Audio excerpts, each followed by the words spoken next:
Chapter 959. Gu Fei's entrance was very eye-catching. This feeling of being the center of attention and anticipation made many of the OP experts extremely envious. In fact, it wasn't just them. Even the members of the Eagle group wanted to be this bold and unrestrained. However, this wasn't the time to be envious. As soon as Gu Fei said, "I'm coming," and his sword descended, their hearts immediately sank to their feet. Chen Qi, however, did not panic. He had long been aware of the incoming sword's momentum. He only hesitated for a moment before he swung his dagger to meet the attack. From the perspective of the bystanders, Gu Fei's attack seemed to be coming from a higher position. Even if his opponent met the attack head-on, he would still have the upper hand. However, from Gu Fei's professional eyes, he could see that his opponent had already prepared for all of Eternal's possible attacks. This attack would definitely be blocked by his opponent's dagger no matter what. As such, Gu Fei used a technique that was impossible in martial arts, teleportation. As soon as his figure disappeared, Eternal panicked. He didn't even see where Gu Fei had teleported to before he yelled, "Be careful." However, Chen Qi's reaction was much faster than his warning. He didn't even turn his head as he stabbed his dagger behind him. In the end, with a ding sound, his unexpected attack was blocked by Gu Fei, who had flashed behind him. Gu Fei pushed the Night Streak sword diagonally, blocking the dagger that was stabbing towards him. Gu Fei hurriedly retreated a few steps. "Oh, you really are an expert." Gu Fei was pleasantly surprised. Chen Qi didn't reply.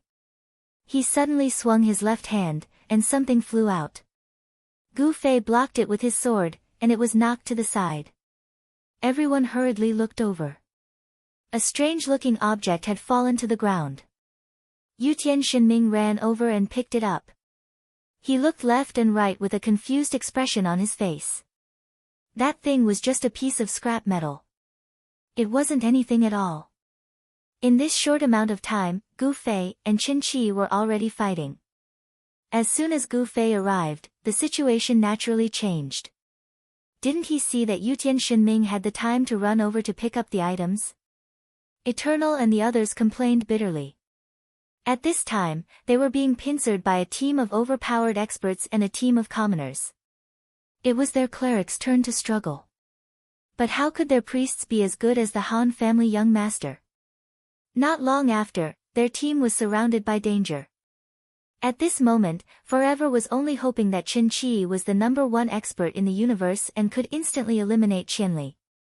But when he looked over, the two of them were fighting intensely. His position was constantly changing, and he was constantly brandishing his weapon. Even his left hand, which was not holding a weapon, was never idle. From time to time, he would even use his leg to assist. This was a magnificent scene that would never appear in PvP. Everyone only knew that this was a battle between experts, but they couldn't see anything special about it. All they could see was a blur. Although the two were still using their fists and feet, weapons were still their main attacks. It was a game, and unless there were some special skills, they would still rely on their weapons to deal damage. As a result, the sword and dagger in the two's hands were one long and one short, one dark and one bright. Their movements were so dazzling that the people who tried to observe them couldn't help but tear up. Too fast. It was simply too fast. Everyone present was an expert, and they had a deep understanding of the game. But these two people's movements were so fast that they felt like this was beyond the stats that their characters should have. Only Sword Demon, who had received some guidance from Gu Fei, could understand a little. This was rhythm. Since both of them were experts and professionals, they were able to change their rhythm even faster. Most of the time, they would only use half or even a third of a move. As soon as they saw that the opponent had reacted, they would immediately change their moves. How could they not be fast when attacking in such a way that saved time? Sword Demon used his own understanding to explain to everyone why they were so ridiculously fast. In the end, someone asked, "Then who has the advantage right now?" Sword Demon felt very awkward because he couldn't see it at all.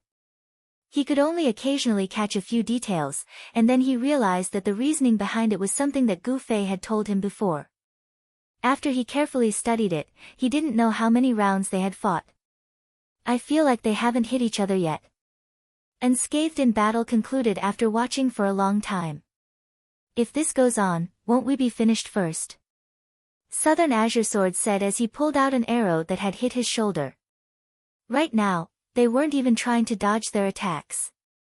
It was clear just how big of an advantage they had. The Eagle group had already lost 2 people. At this moment, Brother Yu finally returned to the game. Everyone was confused. Why was the one who was called faster than the one who was called first? Brother Yu immediately sent a message in the chat, "What's going on? They're still fighting." Who's fighting? Besides you, everyone else is fighting. What about Qinli and that Qinqi? They're fighting like a flower. Brother Yu was confused. Didn't they say that they wouldn't fight?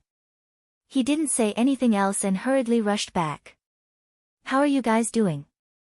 Do you need my help? At this moment, Gu Fei suddenly shouted. When everyone heard this, their previous worries disappeared. They couldn't see through the intricacies of this battle. All they could see was that Qin Chi's thief character was faster than Gu Fei's, so they were worried about Gu Fei. But now, he actually had the time to say that he wanted to help them. Did that mean that he had the upper hand? He didn't just have the upper hand. Without Qin Chi's help, the Eagle group led by Yong Yong would be surrounded and bullied. Take care of yourself. The experts all shouted at Gu Fei. Gu Fei smiled and turned to face his opponent. If you don't show your real skills, I won't let you go. What are you doing? Snickersnay, do you even know how to play? Everyone was in an uproar. They thought that Qin Chi's sharp dagger was just a trick. Everyone was at a loss. They didn't know if Gu Fei was just bluffing to scare his opponent, or if he was playing psychological warfare. But based on their understanding of Gu Fei, he didn't like to use psychological tactics in fights. He always fought until the opponent collapsed. Everyone looked at Qin Chi, who was being criticized for blindly playing. Because he was masked, no one could see his expression after being criticized. They just realized that his attacks had suddenly slowed down. That's right, it was slow. Compared to his previous storm-like attacks, his current movements were so slow that it was laughable. When the extremely heaven-defying people saw this sudden change, someone suddenly shouted, "Is this Taiji Fist?" After this shout, a bunch of people nodded their heads and said yes. Taiji Fist was so common that it was seen through by this group of online gaming otakus. However, at this moment, Gu Fei's expression was much more solemn than before. Clearly, he was really focused at this moment. He said, "No wonder. So you practice Tai Chi. I was wondering why your movements were so messy and disorderly. If you practice Yin boxing, just focus on your own. Why are you playing Yang boxing? Is that something you can play with?" Those who were more observant noticed that Qin Chi's masked face twitched a few times. They guessed that he was about to collapse from anger at Gu Fei. However, he didn't say anything. With a wave of his hand, he got into a fighting stance towards Gu Fei. In the end, Gu Fei strode towards very defiant and shouted, "How are you? Are you all still alive? Hey, hey!" Everyone was shocked. The enemy was still in front of them. What was wrong with this person? Why was he walking towards them so casually? Could it be that the guy had been killed instantly? Was it just because of the delay in the white light? Is he dead? I don't think so. Did he make a move? I didn't see him. That's too fast. That's right. Then why is he still standing? He's not dead yet. Hey, he's still moving. Look. He blinked. Hey, he's not dead yet. What are you doing? Everyone shouted at Gu Fei. No matter how messed up Qin Chi's story was, they knew one thing for sure. Qin Chi was someone they couldn't deal with. Even if they were a whole team, even if the other party was using his random tricks. Hee. Tai Chi Fist is about stopping the opponent with stillness and moving according to the person. So we pay attention to listening skills. We have to judge the opponent's momentum before we react. Look, he's listening skills now. If I don't move, he'll become stupid. Gu Fei said. You're exaggerating. Everyone didn't believe it. Although what Gu Fei said sounded like something that Tai Chi Fist was particular about, if this fist technique was really so rigid that the enemy didn't move, then there was no way to attack. Who would believe it?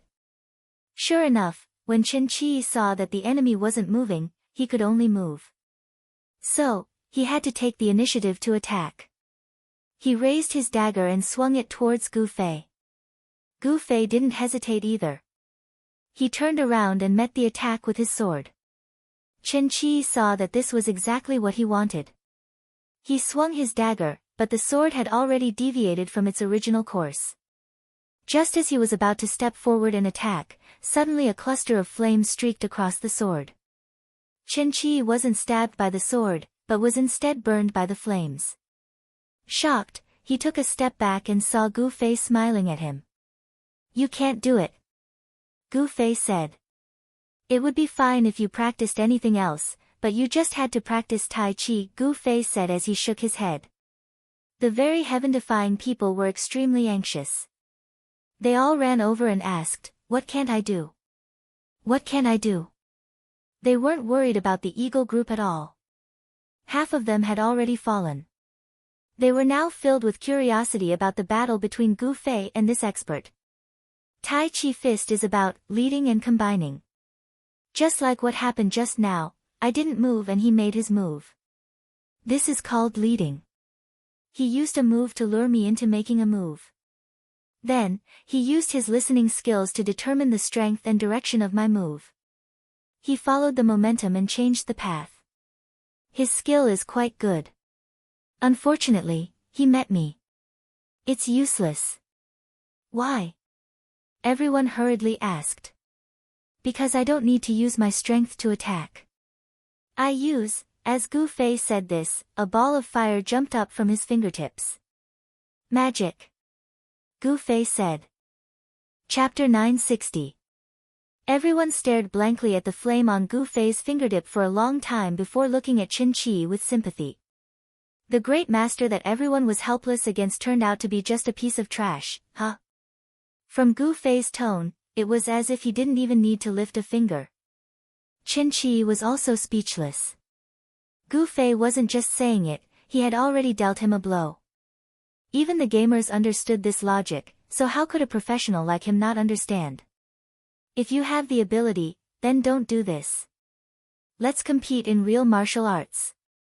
Chen Qi suddenly said with a hoarse voice. Everyone's eyes turned to look at Gu Fei. How would this guy respond? He would most likely agree, right? Thinking of this, everyone hurriedly attacked Eagle Group. This way, Gu Fei's victory wouldn't affect the overall situation. Everyone in Eagle Group had tears streaming down their faces. They knew that they were going to die no matter what. Who would have thought that Gu Fei would chuckle and say, if you want to compete in real martial arts, then we can do it another day. If you want to cause trouble right now, then I'll have to chop you to death first. You don't dare. Chen Qi asked. What are you talking about? Don't think that I won't recognize you just because you're wearing a mask, Chen. Gu Fei said. Chen Qi was clearly shocked when he heard this. He turned around and ran. Gu Fei wasn't in a hurry to chase after him. He quickly asked in the chat, do you know what this guy's name is? Everyone felt like fainting, didn't you know even with a mask? No my ass. Gu Fei said. Chen Qi. Someone already told Gu Fei. Nonsense, Chen Qi is only 3. Gu Fei said.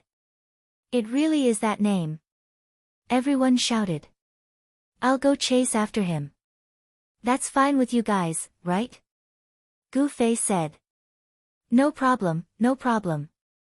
Do what you do. Everyone hurriedly said. They could tell that this person had some sort of relationship with Gu Fei. Seeing that his identity was about to be exposed, he actually turned around and ran. Only then did Gu Fei catch up, but he was already lagging far behind. But when he saw Chen Qi rush out of the street and turn around, Gu Fei immediately teleported up to the roof. This was his advantage. He could judge the opponent's direction and take the shortest straight line between the 2 points. Seeing Chen Qi abandon them and run, Eternal almost cursed out loud. Such a great expert actually didn't even have this bit of loyalty, and left without even saying goodbye. What a bear. The situation was dire. Eternal and the others didn't even have the chance to use teleportation scrolls. In just a short while, 2 more people were killed. Eternal and his 4 brothers were surrounded in a corner. He knew that it wasn't that his opponent didn't have a chance to kill him. It was just that his opponent had deliberately ordered him to stay until the end. Sure enough, the other 4 beside him were killed one by one. Someone from the other side immediately shouted for them to stop. Their attacks paused for a moment, but all of their weapons were ready to fire. As long as he made the slightest movement, they would instantly kill him. Are you registered? The Han family young master walked out of the array and asked leisurely. Eternal gritted his teeth and didn't speak. Does he have any PK points? The Han family young master asked the person beside him. Who knows? You'll have to ask Qianli. Qianli probably doesn't have time right now. I wonder who that Chen Qi is. Brother, you didn't tell him who he was when you went offline? Brother Yu, why did you go offline for so long? Brother Yu, why aren't you back yet? At this moment, Eternal was quite sad. He was the center of the crowd, but he still wasn't the center of the conversation. He had just spoken to him, and the topic had already changed. Someone had already asked Brother Yu in the channel. Everyone was curious about the relationship between Gu Fei and Qin Qi. They felt that Brother Yu might know something. Brother Yu was rushing over. Without agility, he obviously wasn't as fast as Gu Fei. Seeing someone ask a question, it wasn't Brother Yu's style to not explain. He hurriedly ran over and started gossiping about the Gu, Qi, Liang, and Qin families. Everyone was stunned. In the end, Brother Yu also asked with concern, how is it? It seems like the seniority you were talking about is true. That guy realized that Qianli might recognize him and ran away. Someone said. Fuck, he ran away. Doesn't that mean I won't be able to see anything? Brother Yu was depressed. There's still Eternal here. Should we wait for you to come back before we start? Alright, wait for me. Since he couldn't go higher, he would go lower. Wait a moment, everyone isn't here yet. Someone actually said to Eternal. Eternal was furious, let's do it quickly, what's the point of wasting time? Everyone ignored him. In a fit of anger, Eternal suddenly raised his sword to cut his own throat. The damage was done, but with a flash of white light, his life was restored. Han family young master had a look of disdain, with me here, it's up to me if you want to die, no matter who it is. Everyone looked sympathetically at Yong Yuan, who was surrounded. Eternal was just short of vomiting blood. He couldn't even die. Was there any justice in this world? However, Eternal was indeed a veteran online player. He had a strong mental fortitude and didn't get forced offline by the system due to health problems. Since there was nothing he could do, Eternal sat on the ground and took out a book from his pocket. Jian Nanyu's eyes were wet. This scene was so familiar. Brother, I was also forced into a situation like this in the past. The players didn't say anything. In fact, Eternal grudge was more personal. He had a history with the Sword Phantom, young Master Han. Yun Zhongmu had been tortured by the Eagle Group in Moonlit Night City. As for the others, they weren't really interested in torturing the leader of the group. They just wanted to watch the show. He was always reading, but anyone could tell that he was actually feeling restless, because after he pretended to turn the pages frequently in the beginning, he slowly turned the pages slower and slower. In the end, he simply stopped and stared blankly. It was obvious that he was thinking about something. After a while, he raised his head and looked around the crowd. Finally, his gaze landed on Sword Demon. I'm sorry for what happened back then, Boss Sword Demon. I admit that, Eternal suddenly said. The chatter around them suddenly quietened down. It's not me, it's the entire gang, Sword Demon said. The gang is just a fleeting cloud. Eternal smiled. No one feels a sense of belonging to this group. It's all because of the influence and cohesiveness of the core members around them. If the core members are good, the gang will be good. If the core members have great influence and cohesiveness, the gang will be able to grow. In this aspect, Boss Sword Demon is a talent.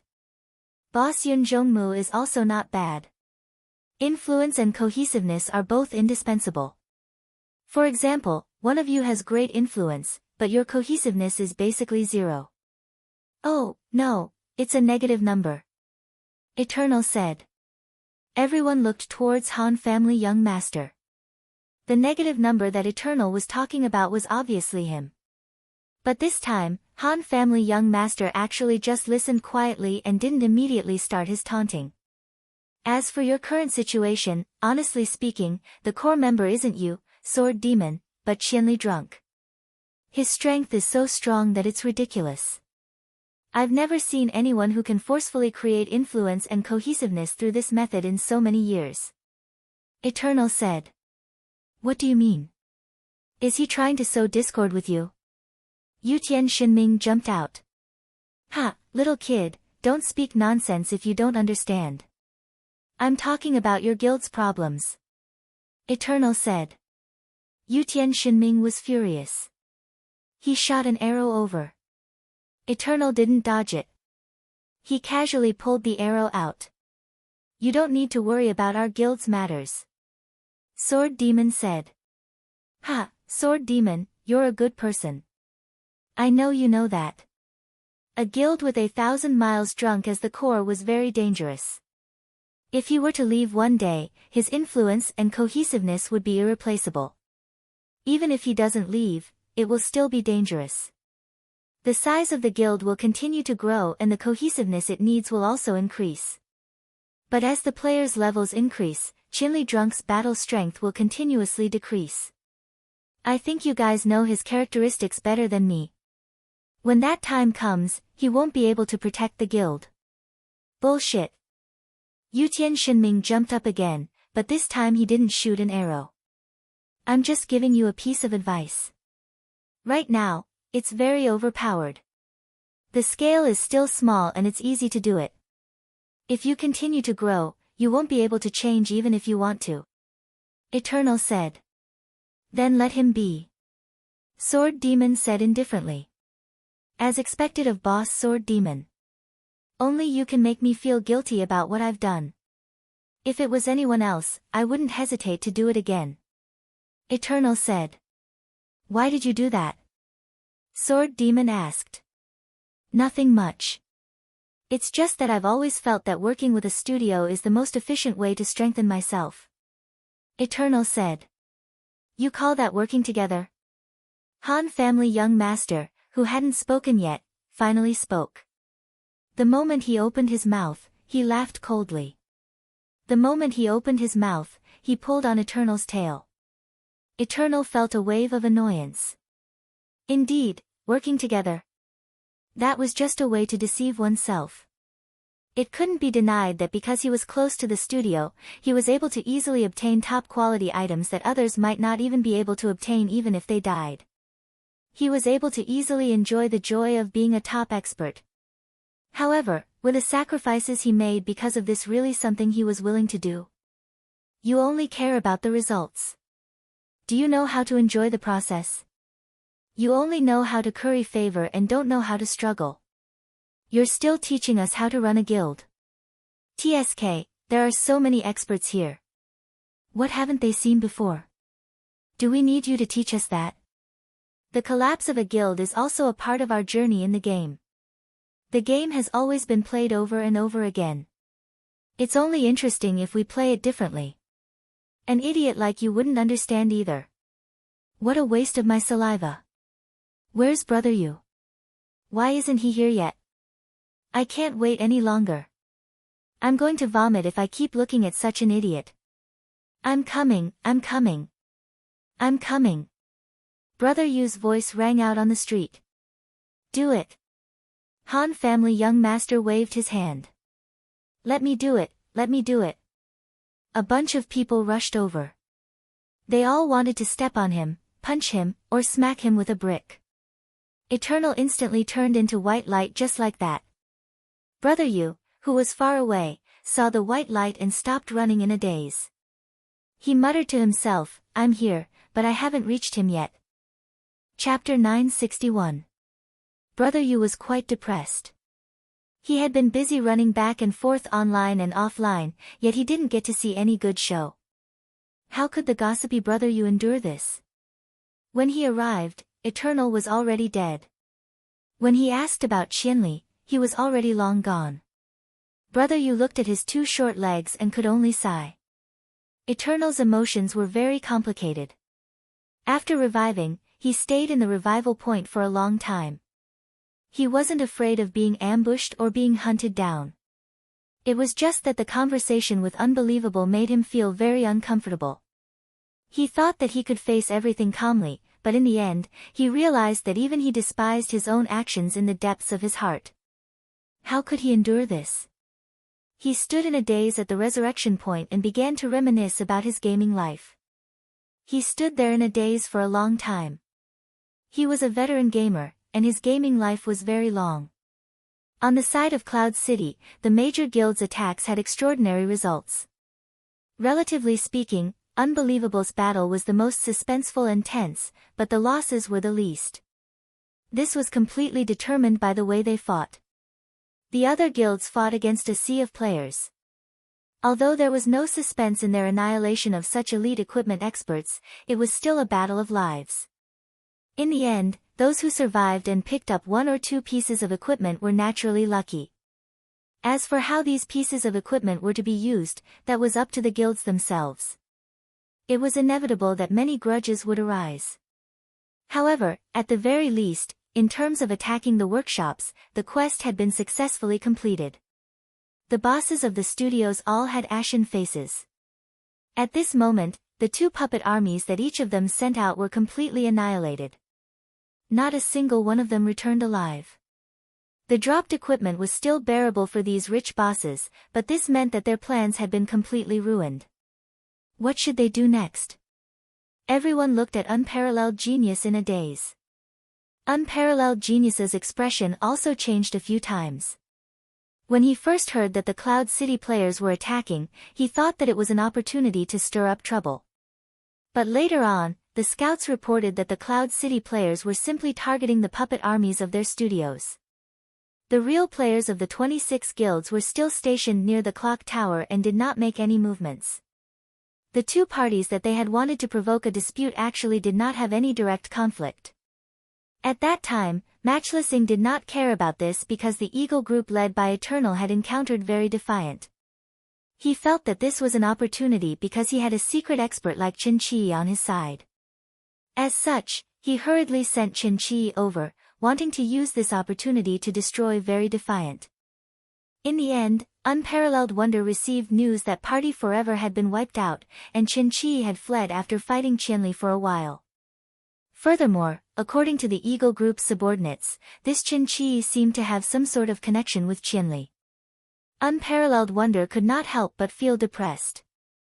Qin Chi was the trump card in his hands, the trump card to restrict the various gaming studios, the trump card to wipe out the OP, and the trump card to suppress Qianli in a duel. Yet, he was so weak. Matchless Wonder was disappointed. He sent a message to Qin Chi to ask about the situation, but he had yet to receive a reply. Qin Chi was running all the way and did not have the time to look at any messages. If he were to compete with Gu Fei in pure kung fu, he would not have run away so quickly. However, Gu Fei's meaning was clear: you can have pure kung fu, but not now. Everyone has their own teams. If you want to cause trouble, then I'll kill you with magic, magic. Qin Chi wanted to vomit blood at the thought of this. This thing that did not exist in real life was the perfect counter to Tai Chi Kung Fu that he was proficient in. If it was any other Kung Fu, it would be enough to deal with normal players, but in front of a professional like Gu Fei, it was indeed a waste of time. There was a famous saying in martial arts, boxing is easy, but it is hard to change. Tai Chi Kung Fu was even more difficult to achieve after 3 years of practice. Chen Qi specialized in Tai Chi. The other martial arts were really just for show and could not be used in public. For internal martial arts and external martial arts, those who could practice both internal and external martial arts were martial arts geniuses. There was only one such person in the world, and that was the opponent in front of Chen Qi. To be honest, even if Chen Qi used Tai Chi push hands against Gu Fei, he was not confident that he would be able to push him.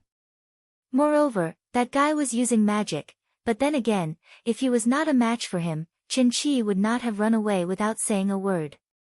He really had something that was difficult to say. He would explain it later. Chen Qi thought like this as he ran without stopping. He did not know how many laps he had gone, but he did not see Gu Fei appear behind him all the way. At this time, he ran to a deserted place. Chen Qi finally stopped and prepared to take a breather. He still had messages flashing on his side. Grandson. Just as he supported himself against the wall, he heard someone call him. Chen Qi had already felt that there was someone there. He already knew who it was from the way the person called him. He supported himself against the wall and coughed twice. He turned his head and saw that it was Gu Fei. Who are you calling? Chen Qi said. Aren't you Chen Qi? Come and greet your fourth uncle. Gu Fei said. You. Chen Qi said, you, for a long time, but he still did not dare to say, your uncle. This well-educated person would not lose his composure no matter what environment he was in, even in a game. Now that he had caught up, Chen Qi knew that it was not good to run anymore. He took the initiative to greet him. Forget it. Gu Fei waved his hand. Chen Qi did not greet him, but he still had to greet him. In the end, he pulled down his mask and said, Fourth uncle, how are you? Say, how could this stop Chen Qi from running away? At that time, he and Qianli met face to face. When he saw that the person who flew down from the roof was Gu Fei, he cursed in his heart. If he knew that Qianli was actually Gu Fei, he would have thought of a way to avoid this matter. In the end, he had already met him, so he could only accept the challenge. However, he did not dare say a single word, afraid that his identity would be seen through. If his identity was not seen through, he could pretend to be ignorant. If he was seen through, he would have no choice but to go up and greet him. If this person was not polite, wouldn't he have to kneel? In fact, they would usually be polite to each other. Although seniority couldn't be messed up, they were still of the same age.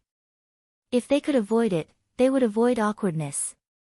But in a hostile situation, Chen Qi was very worried that Gu Fei would deliberately not be polite and act like an elder.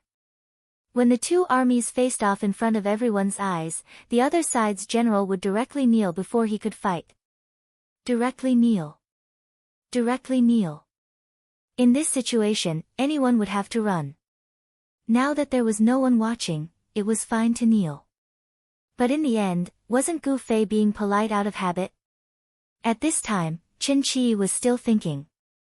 If his identity was exposed in that situation, would this guy be polite or pretend to be ignorant? Gu Fei looked at the person in front of him and laughed. Is your son doing well? Quite good. He's alive and kicking, said Chen Qi. You're really good. You used your son's name as a sock puppet in the game? Heh. Chen Qi smiled foolishly. His face was full of the happiness and intoxication of being a father. This guy's real name was Chen Zizhang. His seniority was 1 generation lower than Gu Fei's, but they were about the same age. Moreover, he was already married. His son was now 3 years old. His son's name was Chen Qi. What are you doing with the studio? Asked Gu Fei. Nothing much. Chen Zizhang explained briefly, and Gu Fei understood. These were all things that he had the opportunity to experience. What Bai Jingluan was experiencing now was that he was invited by the studio to practice the efficiency leveling method. When Qin Zizhang saw that there was a chance to earn milk powder money, he didn't pay much attention to it and accepted it. To be honest, there wasn't much to be concerned about. Although Gu Fei didn't like Ying Qi's studio, he was also a legal businessman. He didn't steal or rob. He just had more tricks up his sleeves. However, it seemed that after the previous failed cooperation with Gu Fei, he didn't play any tricks this time. He treated Qin Qi quite well. The Qin family was also an aristocratic family. Although it wasn't as big as the Gu family, it wasn't as poor as Bai Jingluan's small family.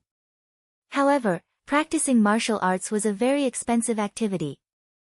Qin Zizhang intended to train his son, Qin Qi, so Qin Qi's milk powder money wouldn't be ordinary milk powder money. Therefore, when he found out that there was a chance to earn money in this game, Qin Zizhang didn't hold back. What do we do now? Should I call you Little Qi or Zizhang? Asked Gu Fei. Just call me Zizhang. Qin Qi hurriedly said. Using the name Qin Qi wasn't a big deal to others, but to Gu Fei, it was like calling him a grandson. It was already depressing enough that he was one generation younger than his peers. Now that he was 2 generations younger, it was even more depressing. Qin Qi regretted it now. If he knew that he would meet this hero in the game, he wouldn't have used his son's name as a sock puppet.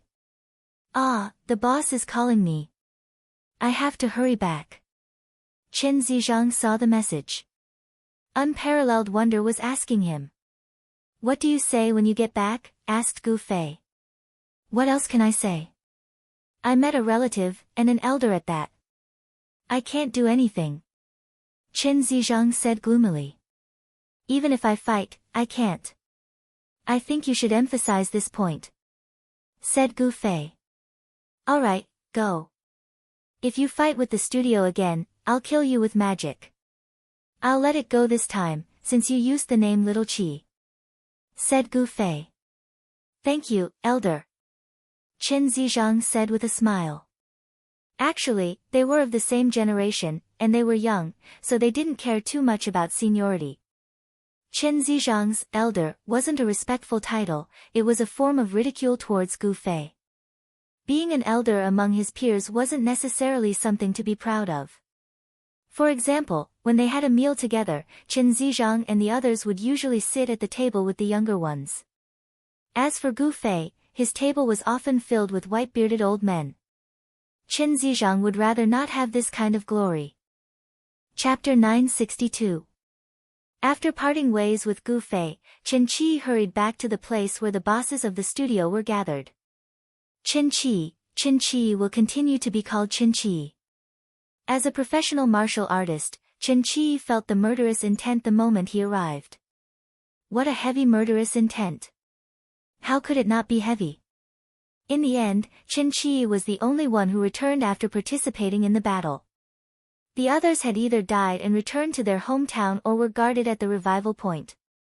In the end, they could only teleport away or temporarily go offline. The bosses' faces darkened as they stared at Matchless Extraordinary Hero. Where was Matchless Hero? At this moment, he glared at Nitrite with a dark expression and questioned, Bossia, can you explain why they didn't react at all when you pretended to be so powerful? Matchless Hero knew that his plan had failed. That was as far as he could prepare. He just wanted to adapt to the situation, but he had no more manpower. What else could he do? More importantly, the bosses had clearly lost confidence in him. Originally, everyone had come here because he had threatened them. If it wasn't for Matchless Wonder's threats still in effect, and the bosses still prioritized their own profits, Matchless Wonder reckoned that the low-level bosses would have charged at him and killed him. They didn't like the feeling of losing an investment after mobilizing so many people for nothing. Therefore, while Matchless Hero was struggling, he could still continue to be active about how to splash the black cloud. Nitrite Radical didn't back down in the face of Matchless Hero's questioning. He looked up at Matchless Hero and said, Bossia, shouldn't you be reasonable? 26,000 guild elites and a dozen of my subordinates. How much trouble do you think they can cause? They can easily defeat me with a wave of their sleeves. I don't have sword demon or Qianli's drunken. My disguise is very strong, but my strength isn't even 1/10 of the real deal. The one who pretended to be Qianli's drunken was shot before he could attract any attention. I think the other party didn't even realize that it was Qianli's drunken. Matchless Hero was startled and couldn't find anything to criticize. At this time, Qin Chi had also returned. Unparalleled Wonder was furious when he saw Qin Chi. Previously, he had not replied to Qin Chi's message. After replying to Qin Chi, Unparalleled Wonder had finally returned. Matchless Hero snorted angrily, but he didn't dare to lose his temper at his trump card. He just asked unhappily, "What's going on?"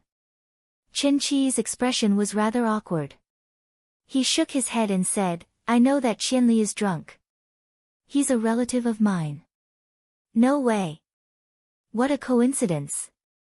Matchless Genius was dumbfounded. "Our circle has always been small," Qin Chi said. Matchless Hero wanted to say, "I don't care, you go kill him," but that was not reasonable.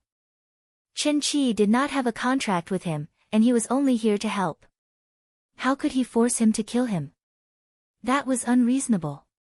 Besides, I'm not his opponent. Qin Chi said.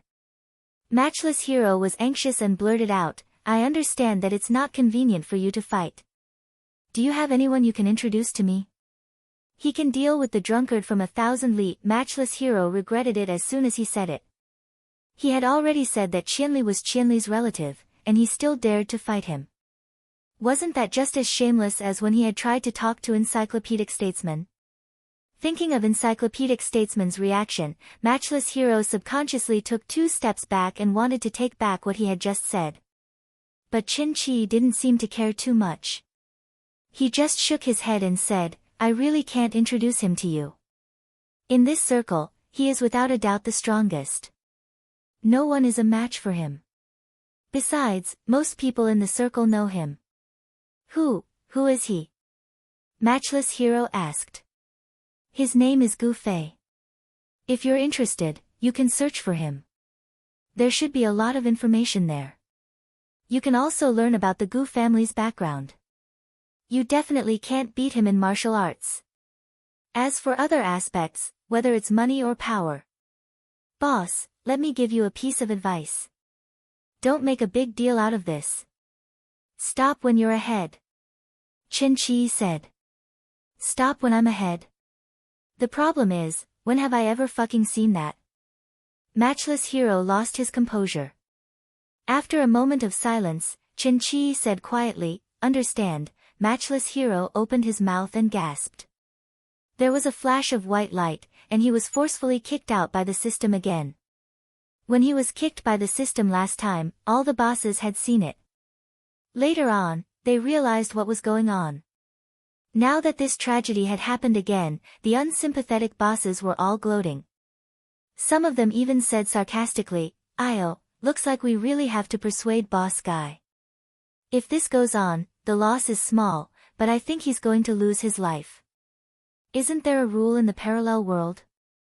People with serious heart disease can't play. If he keeps doing this, the system will probably target him, right? There isn't such a system. You're just taking it for granted, right?" The bosses discussed among themselves. Some of them had overheard the conversation between Qin Chi and Matchless Hero. Now that Matchless Hero wasn't around, they came over to ask about Gu Fei's background. Qin Chi said it simply, and all the bosses were stunned after listening to it. In front of the Gu family, these people who ran studios in the game were like pushcarts selling sweet potatoes on the streets. "We can't mess with this person anymore. If we mess with him again and he buys the game company, we'll all be finished," one boss said. "Buying the game company? Isn't that too much? Are you an idiot? He doesn't need to buy all of them. He just needs to buy some of the shares and become a shareholder. That'll be enough to deal with us. Who do we think we are? He can make us leave at any time. There are plenty of people who can replace us. Moreover, it's not like the game can't operate without us. Fuck, we're in big trouble this time. Matchless Hero is a bastard. The bosses were indeed serious businessmen. They would not stop at the level of killing and slashing in the game like the players. What they considered was the upper level of business struggles in real life. Based on this analysis, Gu Fei was a rich second-generation heir who had the ability to destroy their jobs. How could they afford to offend him? Compared to that, what was the threat of the peerless genius? The bosses discussed among themselves, and in the blink of an eye, it looked like they were about to scatter. Chen Qi scratched his head. His instincts told him that there was a huge misunderstanding between these bosses. However, he didn't need to explain it to them. Matchless Hero had already logged back into the game. Before he could say anything, the bosses of the studios came up to him one by one and drew a line between them. Matchless Hero was at a loss. He had only been kicked offline for a few minutes and had taken a potion.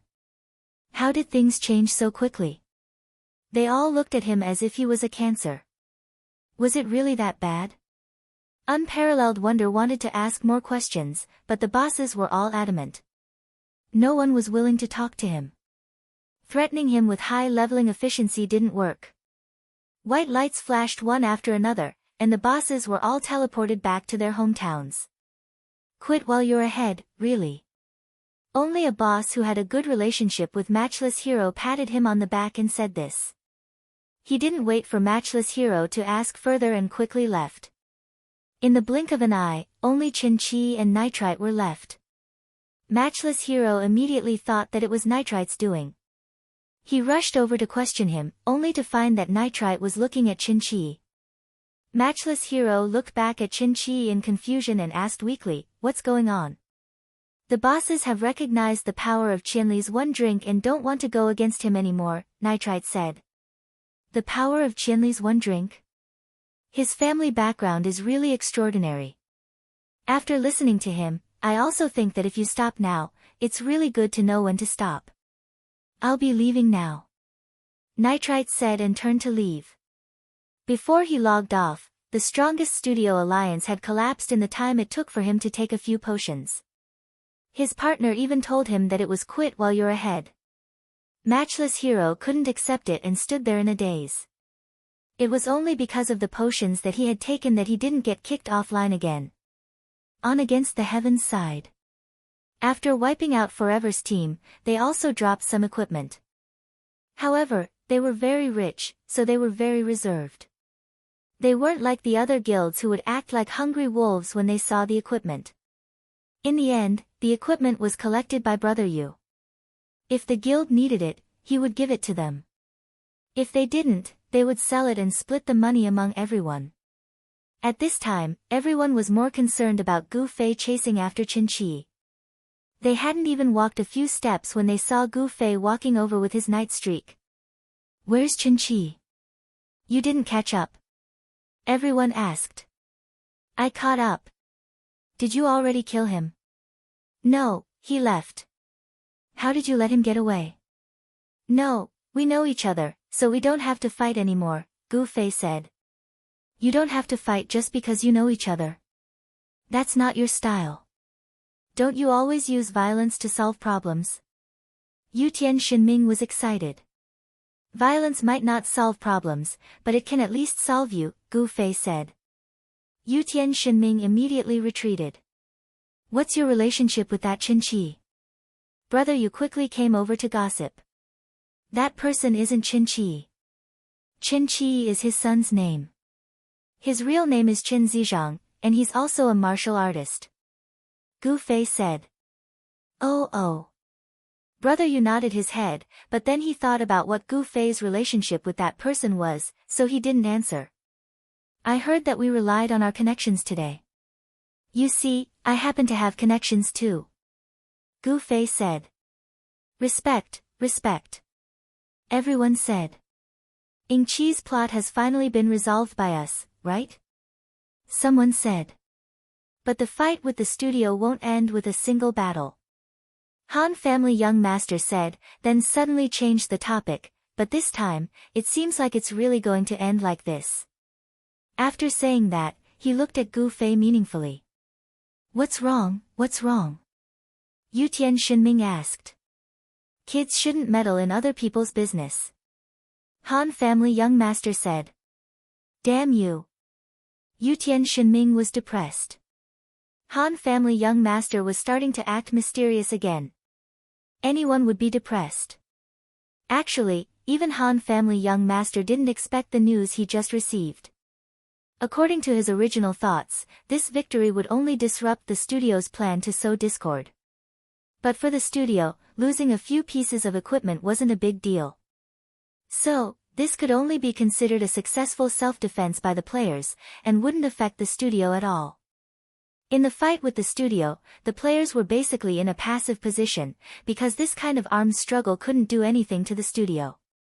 In the future, no one knew how many schemes these studios would come up with. However, just now, Han family young master received the news that the studio's alliance had collapsed. All the bosses had resolutely withdrawn, leaving only Matchless Wonder. Of course, it was Nitrite who sent the news. Peerless Wonder's suspicions were not wrong after all. Nitrite had always been linked to something that defied the natural order. However, the way he and young Master Han were colluding with each other made it impossible for Matchless elites to find any evidence against them. Nitrite chose a very smart position. He put himself in the middle of the situation, but at the same time, he stayed out of it. He followed Matchless Wonder's team and listened to Matchless Wonder's arrangement. He didn't reveal the studio's plan to Ying Qi. At the same time, he never stopped communicating with the Han family's young master. As for the things that young Master Han requested, he would do his best to provide them. No matter who gained the upper hand in this matter, the only one who wouldn't lose was Nitrite. He didn't take sides, he just cunningly placed himself in an invincible position. Matchless Hero had never thought of this, but young Master Han had seen through the Nitrite radical's intentions from the very beginning. He didn't care because he was already satisfied. As long as Nitrite could provide what he needed, it didn't matter what his attitude was. What young Master Han got from the Nitrite radicals was his connections, Ying Qi's connections. They had mobilized so many guilds in Cloud City, but with the studio's intelligence network, they didn't notice anything. This was impossible. In the end, because Han family young master borrowed Ying Qi's connections from Nitrite, the impossible became possible. Although the directors who left Ying Qi and entered Cloud Tower, as well as the managers in various cities, could no longer control the studio's intelligence network, they could still provide the studio's intelligence network. Young Master Han had used the information he had gathered here to organize a large-scale operation that bypassed the studio's intelligence network. Chapter 963. Bypassing the studio's intelligence network was the top priority of the Han family young master's plan this time. As long as he could do this, his other deployments could even be carried out openly, because as long as there was no information leaked by the studio's insider, this operation would be very deceptive. The studio's action was to provoke a reaction from the players in Cloud City, so the reality was as they saw. They did succeed in provoking the players in Cloud City, but because of the lack of insider information, they didn't know that the other party was actually targeting them, so in the end, they were surrounded like dumplings and completely wiped out. Some people died and some equipment were lost. This was not a blow to the studio, the key was to destroy their plan. Han family young master was already very satisfied to be able to achieve this goal. As for the current situation, it was far beyond his expectations. The news that Nitrite Radical told him made him not know whether to laugh or cry. This unparalleled genius couldn't be said to be stupid, but he always did some unlucky things that were like shooting himself in the foot. His entire plan had relied on Qin Qi, the trump card. From blackmailing the various studios to dealing with 1,000 miles drunk, Qin Qi had been a major source of confidence for him. In the end, the studio alliance that he had relied on Qin Qi to blackmail had been broken up because Qin Qi had revealed Gu Fei's background. In the end, the vision of the unparalleled genius was still limited. He stirred up trouble in the game and regarded the players as grass, but he forgot that although the game seemed to be an illusory second world, it also existed based on the real world. In terms of influence, only the real world was above the game. The Gu family's background was indeed powerful, but the studio owners were afraid. The more important reason was that from Qin Chi's words, they confirmed the core position of Gu Fei in the Gu family. If Gu Fei was just a figurehead with no real background, they wouldn't have been so scared. However, from what they heard about Gu Fei's status, he was the kind of person who would definitely be in charge of the family. They really didn't dare to offend such a person. This person really had the power to mobilize the family's resources. That was precisely the point of their misunderstanding. The Gu family's background was real, and so was Gu Fei's status, but the problem was that the two were on two different levels. Gu Fei's position was in the area of Kung Fu.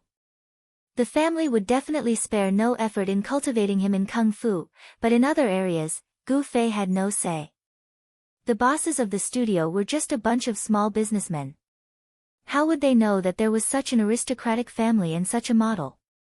Plus, Qin Chi did not deliberately explain this point in his words, so the two levels of understanding were put together. Hence, the image of Gu Fei as a prodigal second generation was especially high. Everyone could only curse in their hearts as they quietly backed out. At the same time, they thought of ways to do public relations and distance themselves from this matter as much as possible.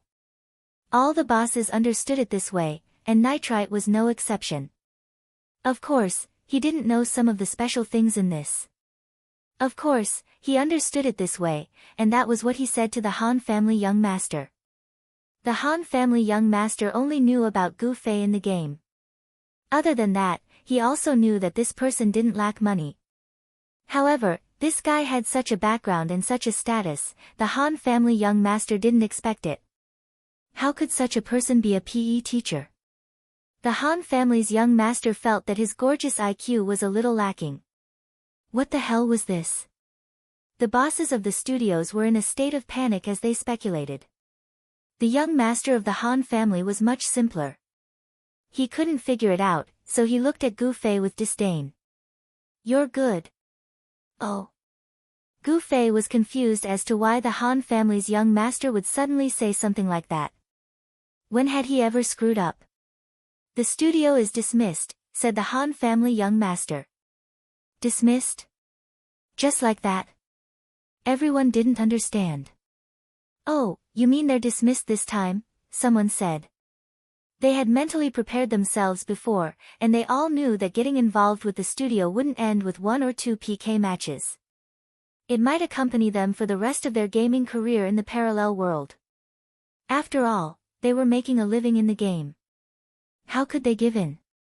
However, it was also because they were making a living that they had more concerns and more pressure. Who knew, they might give in.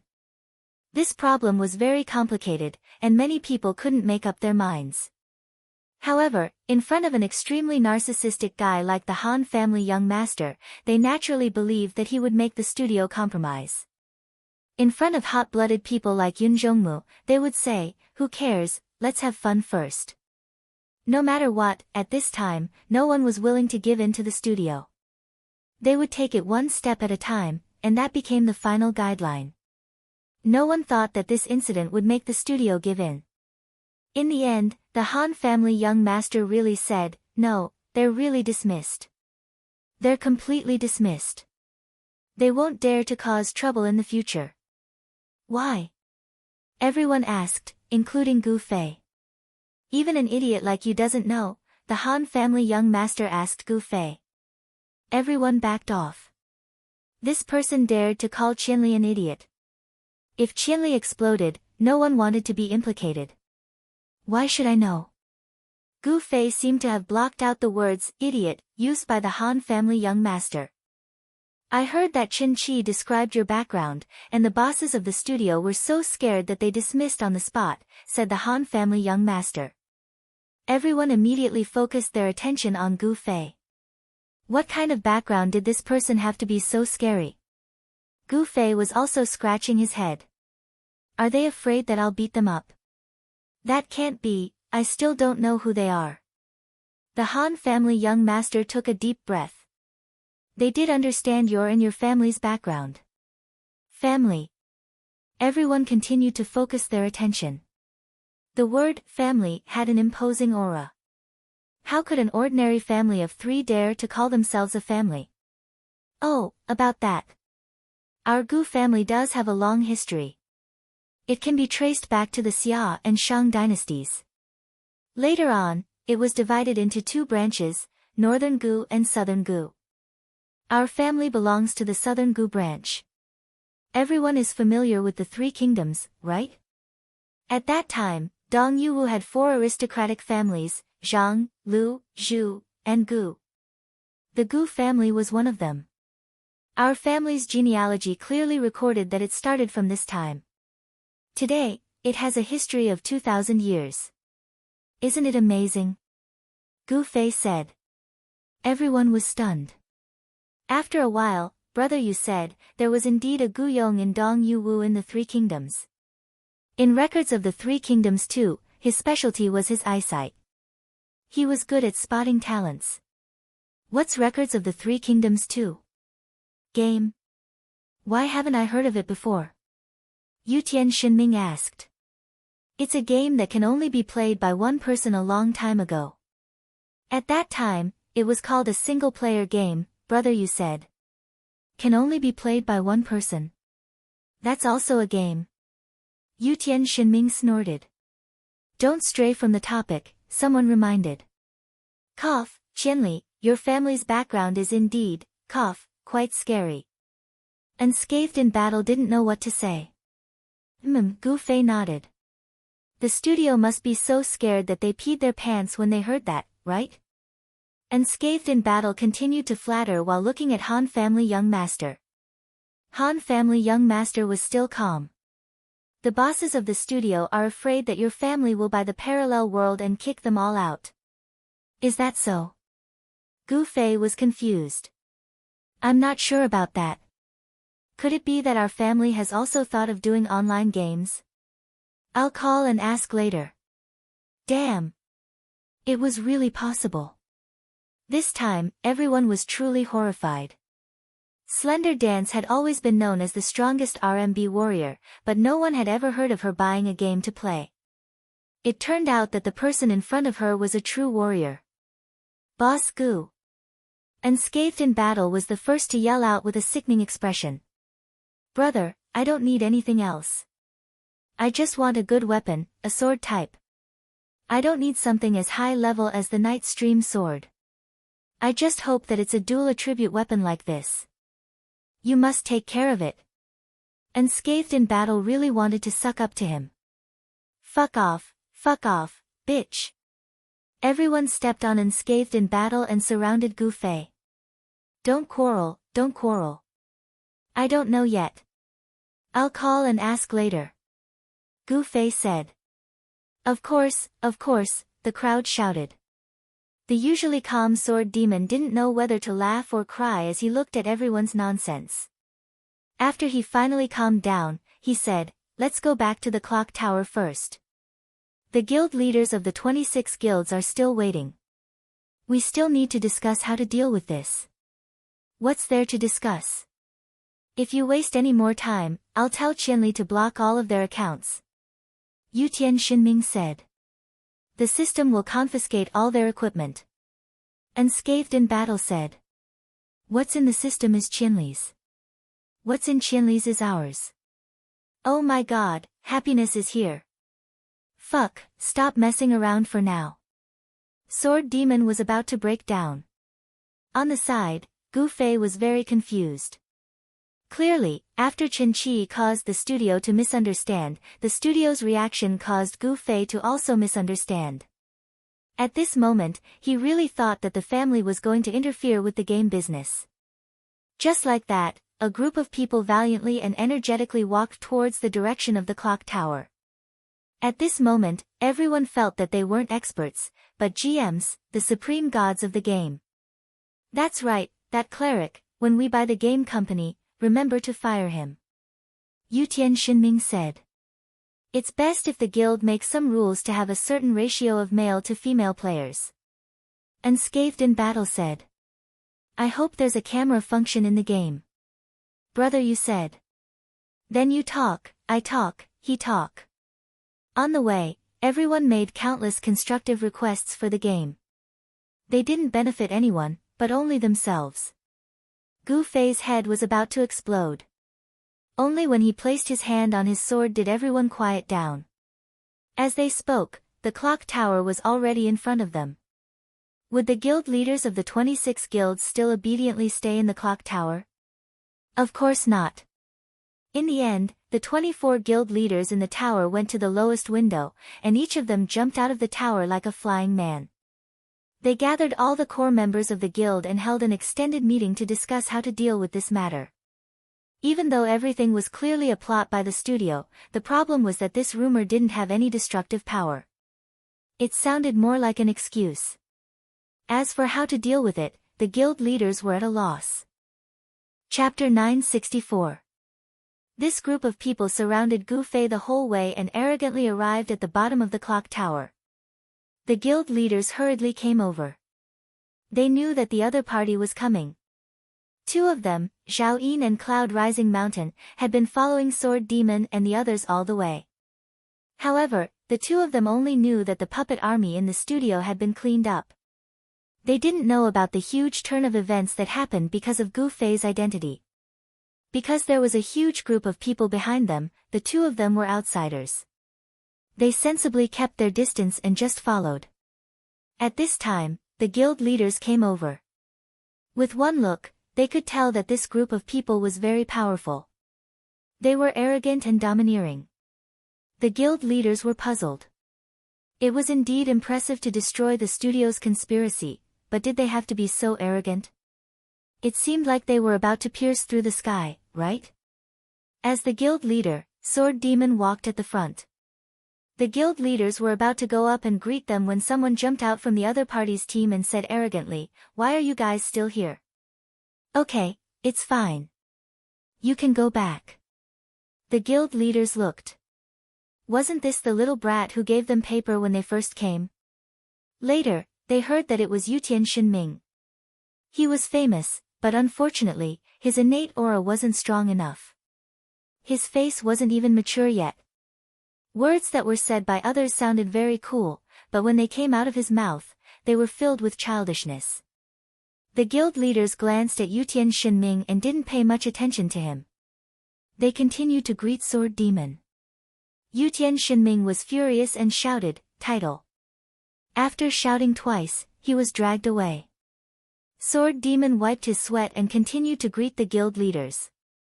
"Kids don't understand. Boss Sword Demon, you've worked hard. We've heard about the process. Well done." The guild leaders said good things first. "Don't say that. Everyone came all the way here. We have to do something to give you guys an explanation," Sword Demon said. The guild leaders were silent for a long time. Finally, one of them spoke. "Boss Sword Demon, the truth has come to light, but we still have some difficulties." Sword Demon smiled and said, "We know that. I wonder if Boss Sword Phantom has any good ideas?" The guild leaders asked. They were all sincere. Things had already come to this point, and they still had to make a move against the heavens in order to save face. The guild leaders really did not want to be so despicable. But the problem was that if they didn't make some waves in Cloud City, their reputation in the main city of their hometown would still be in jeopardy. Coming all the way here, then running back, and then telling everyone that it was all a plot by the studio, a plot. Anyone who heard it would be more willing to believe that it was actually an excuse. Therefore, at this time, the guild leaders were also in a difficult position. Because of this, they could not think of a solution for a long time. "Everyone, please wait a moment. We have an appointment with someone. They'll be here soon," Sword Demon said. "Meeting someone? Who is it?" All the presidents were puzzled. "A friend from the press," said the Sword Demon. "Press?" All the guild leaders were startled again. At this time, the people Sword Demon mentioned had already arrived. They were the top reporters of the online news world, Duomu and Mudwa. All the guild leaders were a bit excited. None of these people didn't like to be in the limelight. Being interviewed by an online news reporter, having it made into a story, and then posting it online for all the players to worship was something they could only dream of. Unfortunately, although they were all big guild leaders, which main city didn't have a few guild leaders like them? Saying it out loud wasn't anything new, so they would almost never receive the attention of these big reporters. From a professional reporter's point of view, they didn't have any news value. But now, these two big reporters had appeared in front of them. All the guild leaders had already realized what the heavens wanted to do.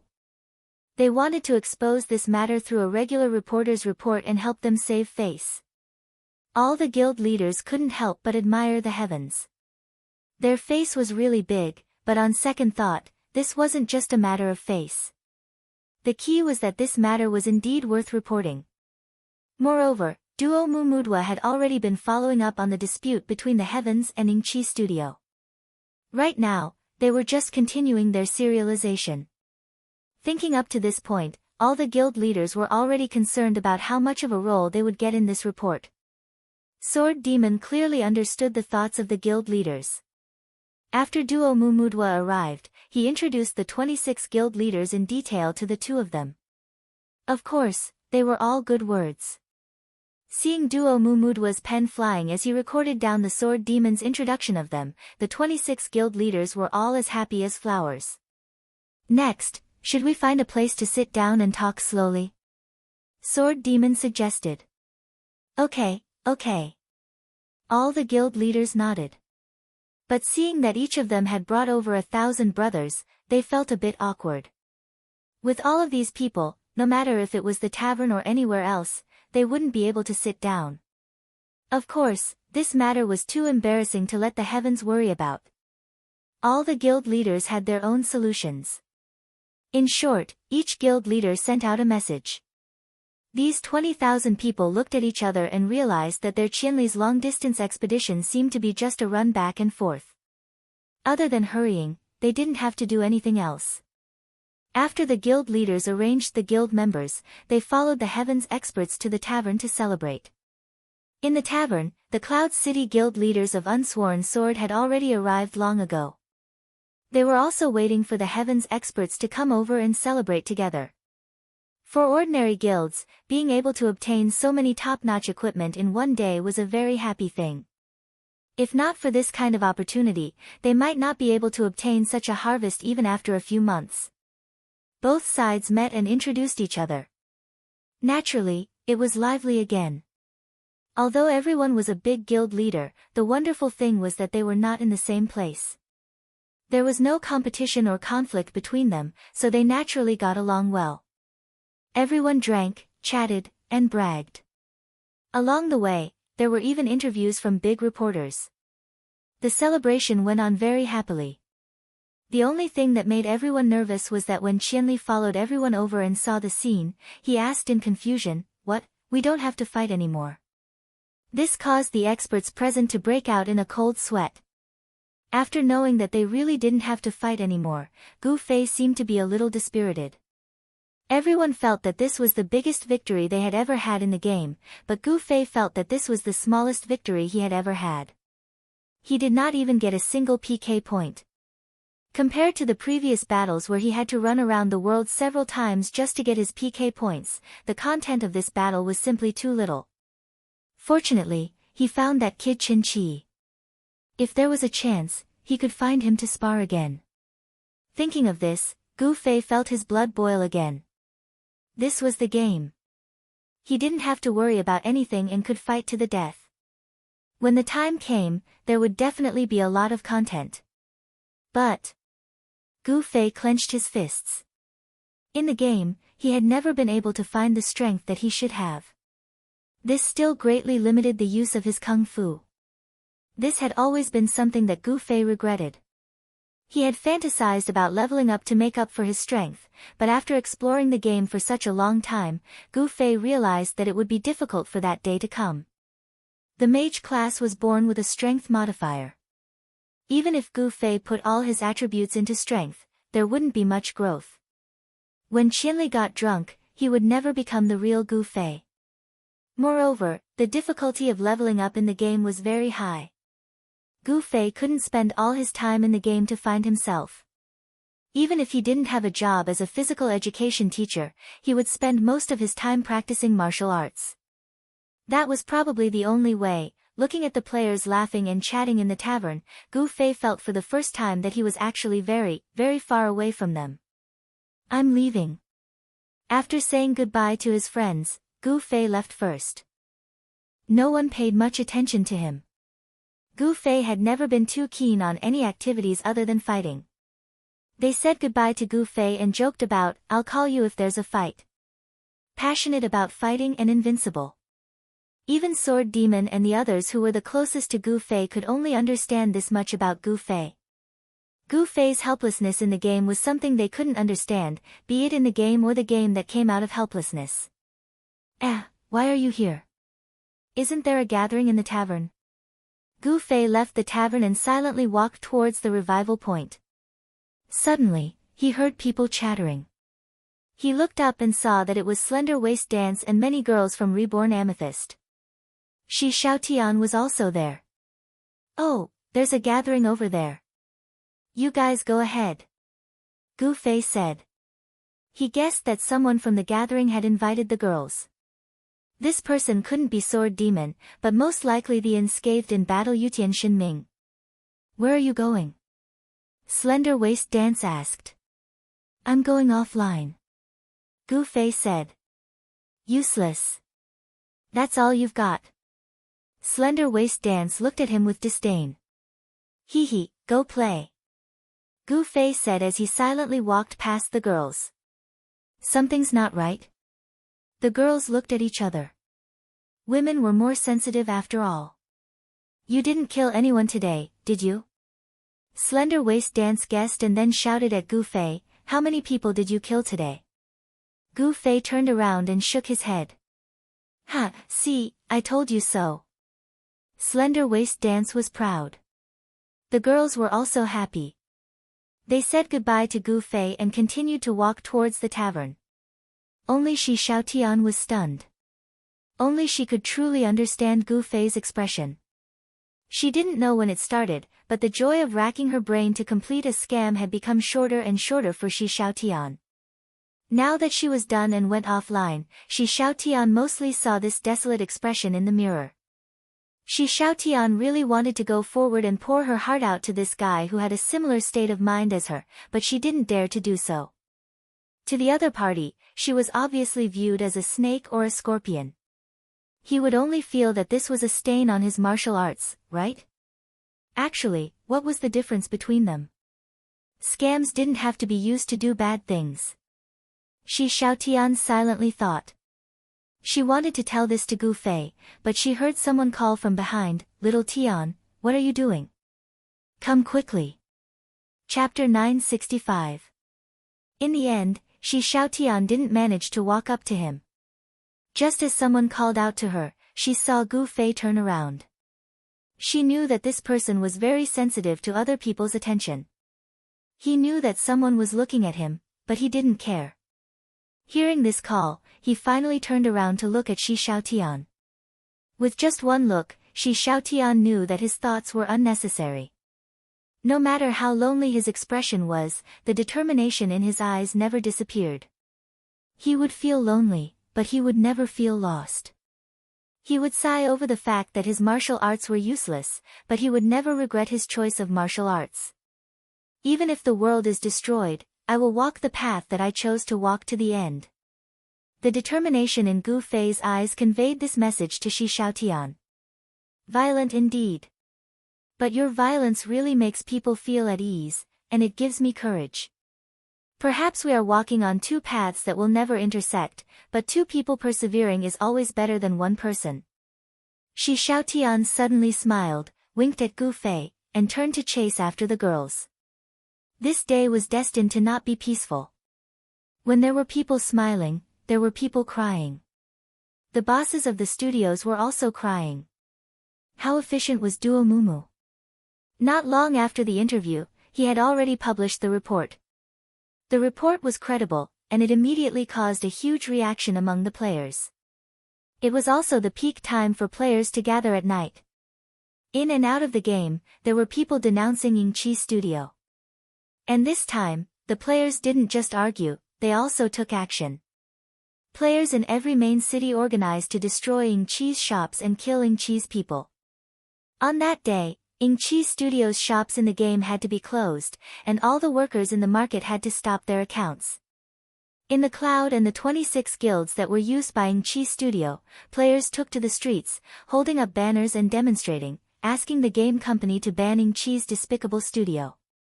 The demonstrations also received positive responses in the other main cities, and there were even some extreme players who wanted to clean up the game and ban all studios. Matchless Hero shrank in his warehouse, his face ashen. Last time, after all the bosses had left, he had asked Qin-Chi about it. Qin-Chi didn't mean to create a misunderstanding. Now that Gai Shiqing asked for details, he answered in detail. In the end, Gai Shiqing understood what was going on with the Gu family.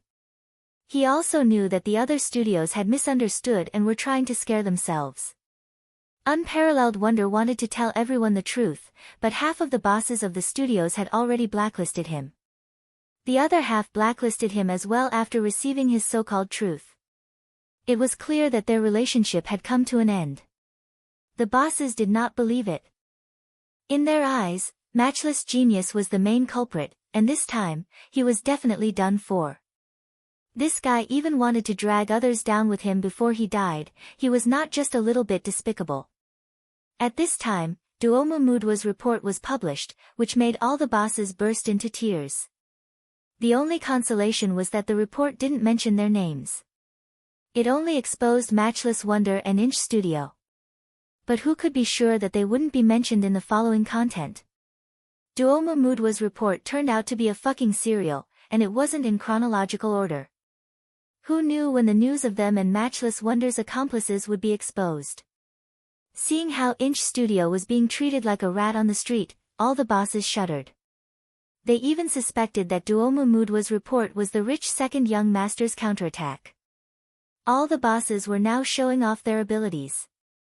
Some used their connections to spy on the contents of the report, some actively stood with the players and denounced Inch Wonder's despicable behavior, saying that they were definitely not like Inch Wonder. Some even started to complain that they had been cheated by Inch Wonder and had a disgraceful record in this incident, but it was too late for regrets. They hoped that the players would see their performance in the future.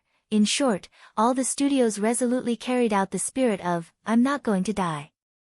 They would rather step on Inch Wonder twice, thrice, or even thrice, as long as they didn't fall into the pit. Would it be useful to do this? They didn't know. At this time, they only had endless apprehension. That night, none of the bosses of the studios could sleep. All of them sat in front of their computers and scrolled through the forum posts. They observed the players' reactions, the players' voices, and paid more attention to Duomu Mudwa's serial. Before dawn, Duomu Mudwa's serial report released another draft. It was an in-depth expose of Inch Wonder's studio, but the names of the other studios were still not mentioned. While the bosses rejoiced, they were terrified that the draft still had the words, "to be continued," written at the end. Matchless Wonder also sat in front of his computer, but he just sat there motionlessly. He just sat like that for the entire night. He really couldn't do anything to save the situation. The players spurned him, his peers abandoned him, and the attitude of the game company was also unclear. In all the discussions, there was only scolding and scolding. There was actually no one who spoke up for him. At first, Matchless Wonder wanted to mobilize his gunner army, but the gunner who had just posted a few posts was already muted. Even the forum moderators were resolutely boycotting Inch Wonder. Then, just before dawn, in Duomu Mudwa's second draft, in an in-depth analysis of Inch Wonder's methods, he even exposed a few of Inch Wonder's sock puppets on the forum.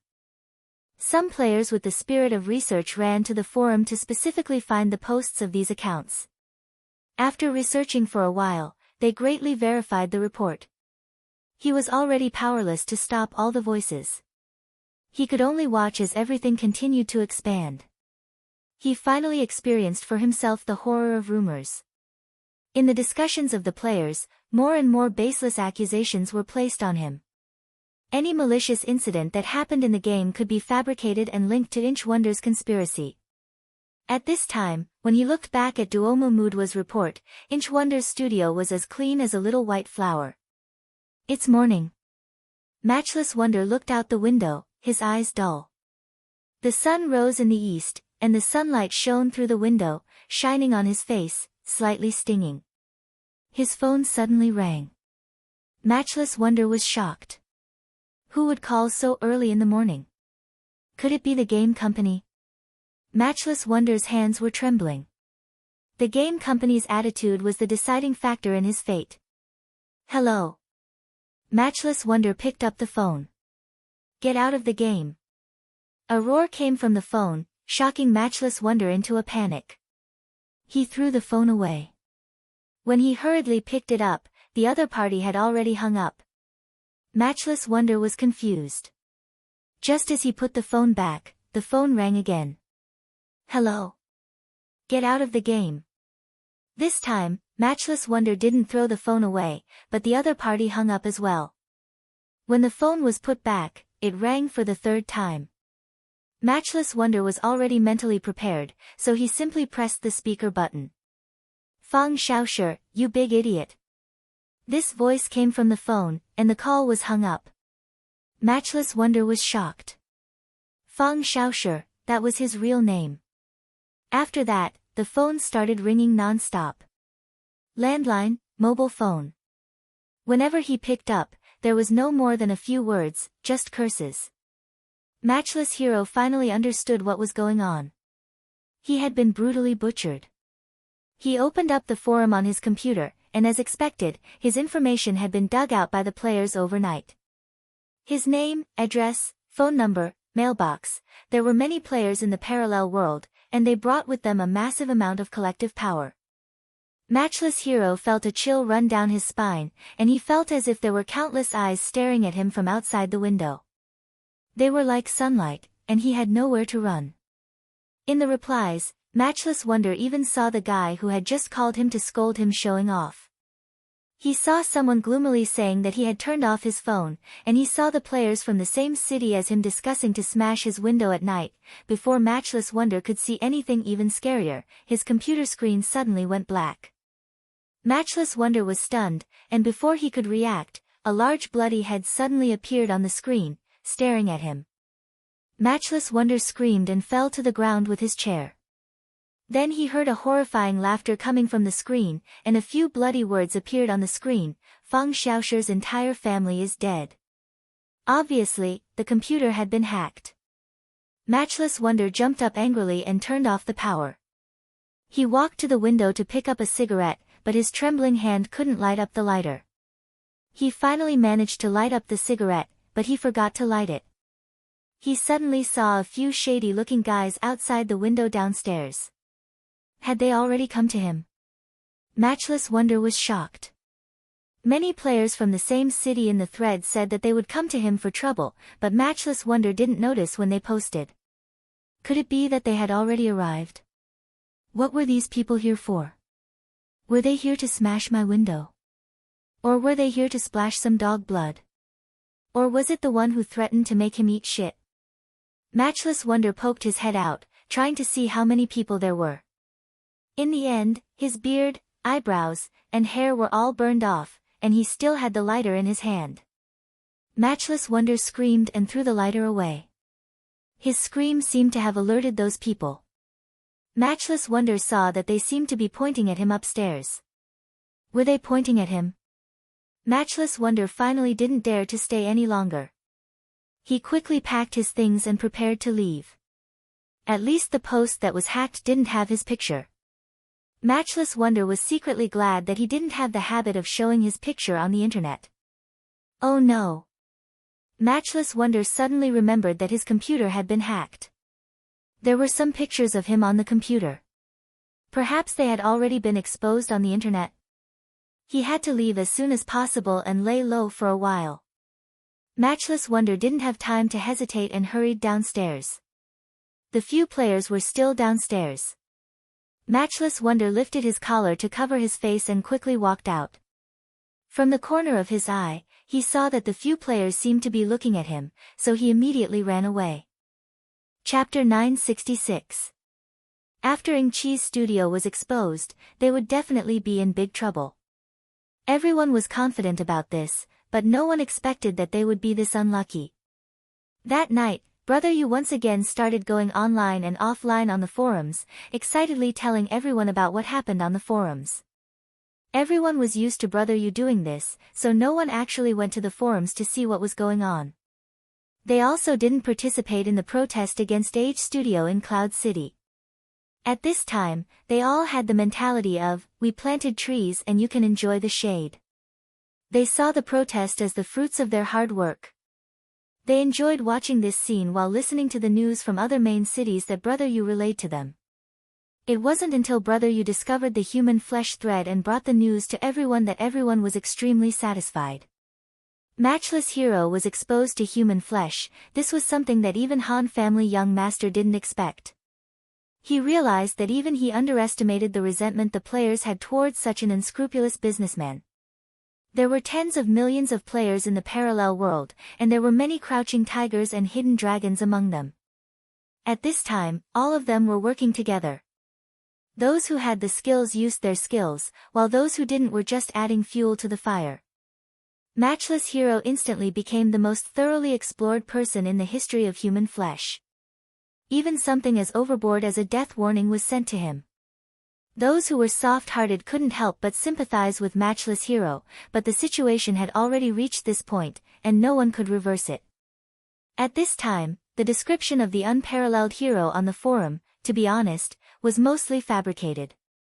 But even so, when someone came out to say a few words objectively, he or she would be reprimanded as an avatar or lackey of the unparalleled hero and drowned in everyone's saliva.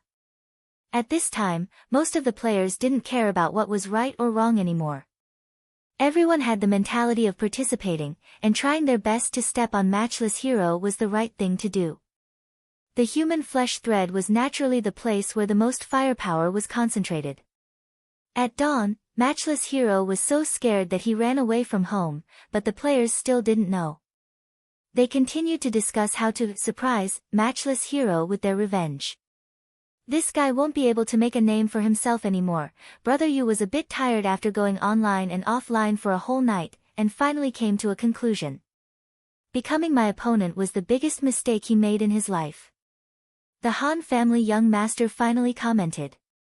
After a moment of silence, Imperial Heaven Divine Ming, who would die if he did not curse, finally spoke. Does he see you as an opponent? I seriously suspect that he doesn't even know about your existence. That's his misfortune. If he knew, he wouldn't have made the biggest mistake, Han family young master said. This person is hopeless. Imperial Sky Shinming's face was covered in tears. Everyone was silent. The sky was bright, and it was time for them to rest. Everyone quietly went offline. It seemed like Matchless Hero and his studio were finally defeated. With this example, the other studios probably wouldn't dare to mess around anymore. Although there were some unexpected changes in the process, the ending was still the same. Everyone felt a sense of relief.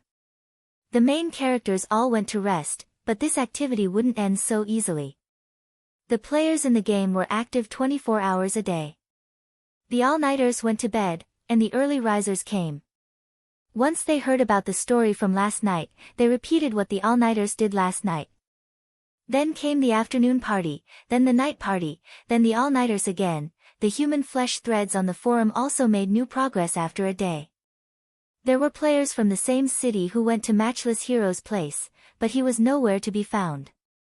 Everyone discussed Matchless Hero's whereabouts, and in the end, they concluded that he was scared away by the human flesh threads. This was a great victory for the human flesh threads, and it was worth writing about. The players in the game hadn't left yet. Although they all knew about the doxing on the forum, it was just exposing someone's information. Matchless Hero wasn't the kind of person who would fabricate false information to fool the public.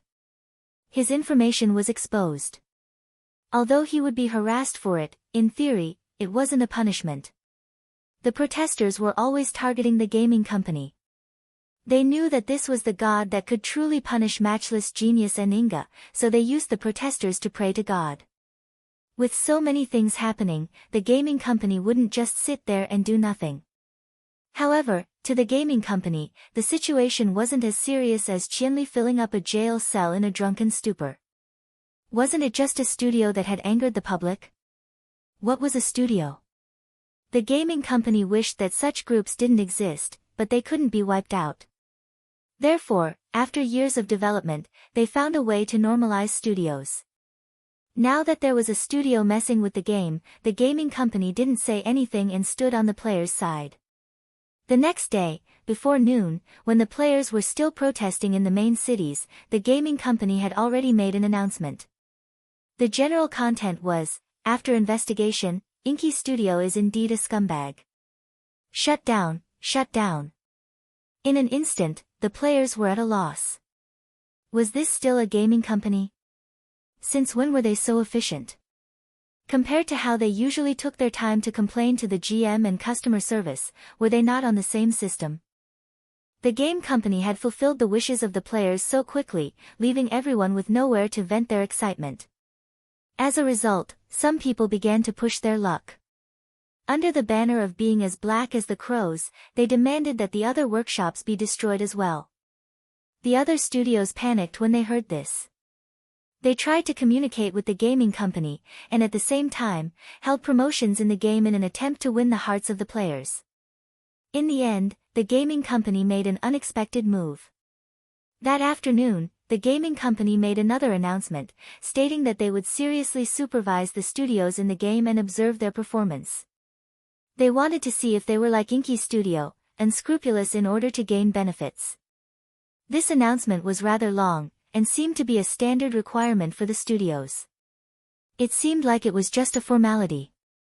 However, those who understood the implications of this announcement could tell that the gaming company was targeting efficient leveling. Good move. Nitrite Radical sighed after reading the announcement. Those who understood the implications of this already knew that the gaming company couldn't just sit back and do nothing about efficient leveling. Previously, they didn't do anything about it because it wasn't widely popularized. Therefore, the gaming company decided to wait and see.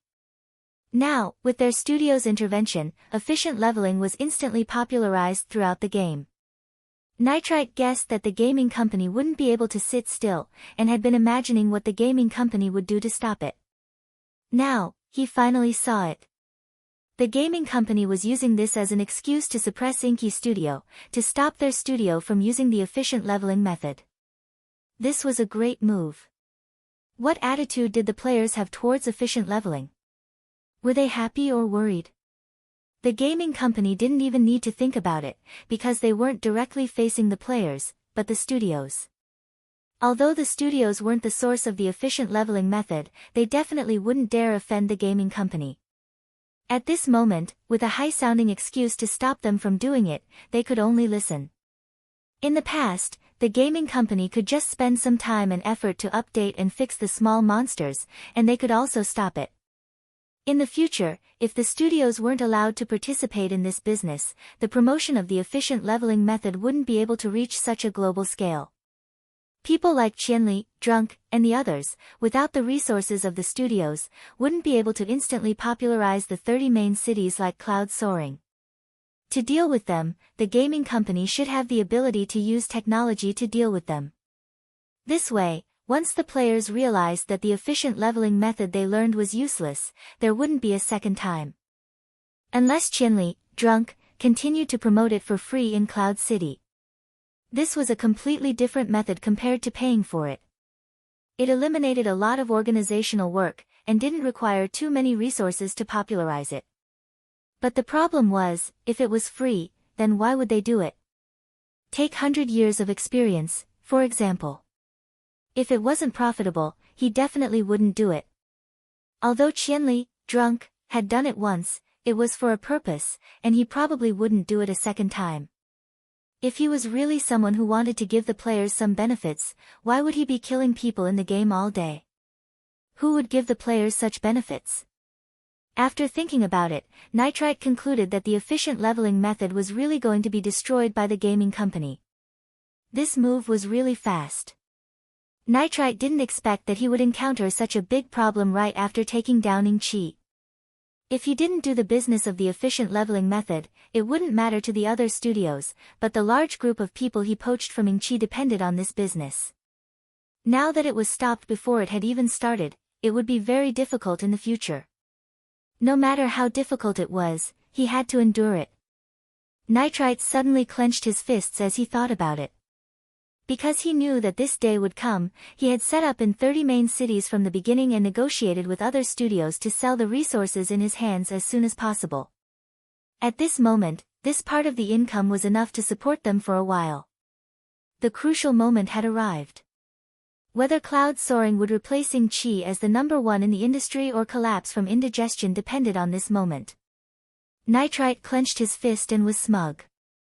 He immediately contacted the people in the studio to prepare for the upcoming series of tough battles. Success or failure, everything would start from today. Chapter 967. If Nitrite wanted to adjust the studio's strategy, there was a big problem in front of him: 100 Live Strategist. This was a talent that he had hired with a high salary. More importantly, he was a professional who was only useful in terms of leveling efficiency. As for other aspects, he was indeed strong in battle, but no matter how strong he was, he didn't need such a high salary to support him. The studio's main source of products was still through buying goods, observing the market, and killing monsters to obtain top-quality items. This was something that depended on luck, and the studio couldn't rely on this to survive. How could he afford to support the most expensive person in the studio for such a minor project? Fortunately, 100 Live Strategist wasn't an unreasonable person. Nitrite was confident that if he explained the current situation to him, he would definitely understand. It wouldn't be difficult for them to break up peacefully. However, 100 Live Strategist had always been hardworking and honest. At the end of the day, Nitrite didn't feel good about getting rid of him since he couldn't use him. 100 Live Strategist was enough to make Nitrite feel bad. At this moment, he could only secretly rejoice that he didn't poach Ing-Chi the day before. When the tree falls, the monkeys scatter. After the boss was scammed, he disappeared without a trace.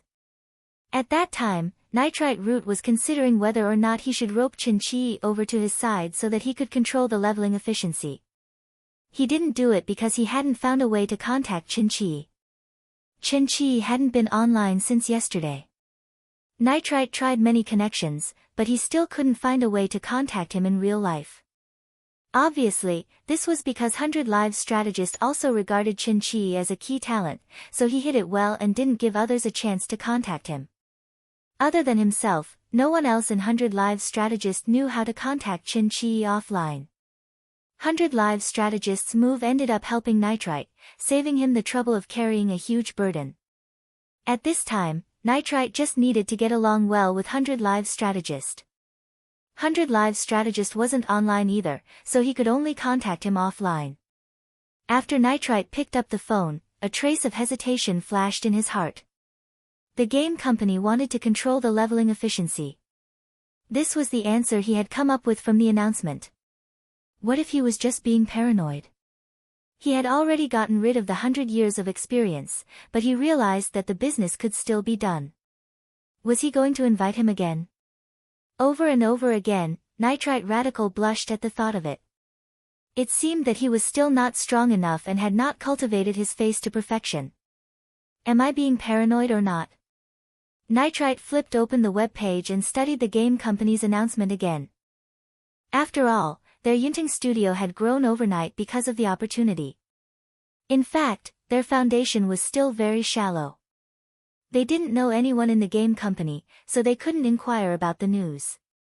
They could only guess secretly. After mulling it over again, Nitrite Radical finally steeled his heart and decided to trust his own judgment. Now was not the time to be hesitant. Hello, is this Little Bai? Nitrite finally made the call. A few minutes later, the call ended, and Nitrite Radical put down the phone with a hesitant expression. What he wanted to do was very smooth. He wasn't stopped at all from cooperating with the 100 years of experience, but he didn't expect the 100 years of experience to be the one who took the initiative to stop the cooperation. When he made the call and was about to talk about the purpose of his visit, the 100 years of experience had already cut to the chase. He first expressed his apology and then said that he wanted to stop the cooperation. Nitrite Radical was stunned and asked why, but the 100 years of experience said that he couldn't come to the game for the time being because he had something urgent to attend to. Naturally, he couldn't help in the game anymore. Nitrite Radical didn't get the benefit, but he still pretended to be obedient. He immediately went with the flow and terminated the contract with the 100 years of experience. It was just that it was so coincidental and smooth that he found it a little unbelievable. Could it be that the game company is working on both sides? While restricting my studio, they're also communicating with these professionals. Nitrite Radical couldn't help but think of this possibility. The game company was much more powerful than them, and there weren't many people like that. So far, weren't there only 3 people like Qianli Drunk, the 100 years of experience, and Chen Qi? It shouldn't be a problem for the game company to take down these 3 people, right? Nitrite Radical returned to the game as he thought about it. Chen Qi was still not online. He asked the very overpowered people, but Qianli Drunk was still not online. However, with Qianli Drunk's habit of going online, it was very normal that he wasn't online at this time. At night, the game had calmed down a lot, and the game company's statement gradually calmed down the wave of condemnation against the studio. The players felt that their unity had won them the victory. Although there were no material rewards, they were quite satisfied mentally. That night, Qianli Drunk was still not online. Nitrite Radical felt that something must have happened here, but the very overpowered people's friends weren't as paranoid as Qianli Drunk's friends. Gu Fei wasn't a guy who cared about the game, and he became the world's #1 player just because he was lazy. They were speechless. It wouldn't be strange if he didn't go online for 2 or 3 days, let alone 1 day. But then again, everyone was quite looking forward to Gu Fei going online. They were still waiting for the game to become his. Yutian Xinming had a piece of paper in his pocket, and it was filled with things he wanted. He seemed to think of Gu Fei as Santa Claus. After hearing this rumor, Slender Waist Dance couldn't help but exclaim, "Damn, this kid really hit it well." So, everyone took the opportunity to ask Slender Waist Dance if she wanted to buy a game to play, but Slender Waist Dance rolled her eyes. "Am I crazy? Is it necessary?" Slender Waist Dance wasn't the kind of person who liked to boast. From her answer, everyone could tell that she could probably afford a game, but just as she said, it wasn't necessary.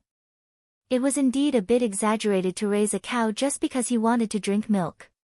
Even on Qianli's side, the rumor was that his family wanted to get involved in the business, but it didn't say that they wanted to buy it as a toy. Gu Fei didn't go online for a long time, and some people started to encourage Brother Yu to call and ask. In fact, when it came to curiosity, who could beat Brother Yu? Brother Yu really wanted to know what other amazing things this unique friend of theirs could do. Under everyone's urging, Brother Yu logged out of the game and hung up on Gu Fei. In the end, he returned to the game after a while and brought a lonely message to everyone. "My phone isn't turned on. I can't get through." After all, it wasn't a big deal that his phone wasn't turned on, so everyone didn't think too much about it and continued with their own business. 1 day, 2 days, 3 days passed, and Gu Fei still didn't go online. Under everyone's urging, Brother Yu also called again and again, but the phone number he left was still turned off. Only then did everyone realize that the situation was a little strange. Moreover, Bai Jingluan hadn't shown up for so many days, and the 7 people who were closer to Bai Jingluan didn't know where he was either. His phone couldn't get through either, so everyone started to get suspicious. The information provided by Nitrite was worth considering, but it wasn't conclusive. Even if the game company restricted these people, at most, they would just ban their accounts or something. How powerful could they be to make these people turn off their phones? Bai Jingluan said that he couldn't play the game because he had something to do. Could that be the reason for Gu Fei? They were the same kind of people. Could it be that they happened to be the same kind of people? As for Gu Fei's circle, the group of otaku players really didn't have much experience. They didn't know why these people suddenly disappeared together. Is there a martial arts circle tournament? Yutian Shinming made a wild guess. We can't turn on our phones during the martial arts circle tournament. Brother, you guessed. Martial arts circle tournament. Phones. When these two things were put together, it felt especially discordant. No one knew the answer. Sometimes, the internet was like this. When people were around, you could feel a living person beside you, but when they suddenly disappeared one day, you couldn't find them at all. In the blink of an eye, a week passed. Gu Fei and Bai Jingluan didn't show up at all. Everyone was very disappointed. When Gu Fei was around, they all felt a lot of pressure, but when the source of pressure was gone, they felt like they had lost someone to rely on. They were always talked about in front of the game, but at least one thing was right. Gu Fei played an important role in their group. Even if he didn't play the game for a long time, he had unknowingly become the backbone of the group. Everyone recalled their experience in the game. If Gu Fei wasn't there for every major event, it would definitely have a different ending. This was the embodiment of his important position. Is Qianli really not coming back? Yutian Shinming held his little note tightly. The things he wanted on it were no longer important. At that moment, he only wanted this friend of his to come back. Who knows?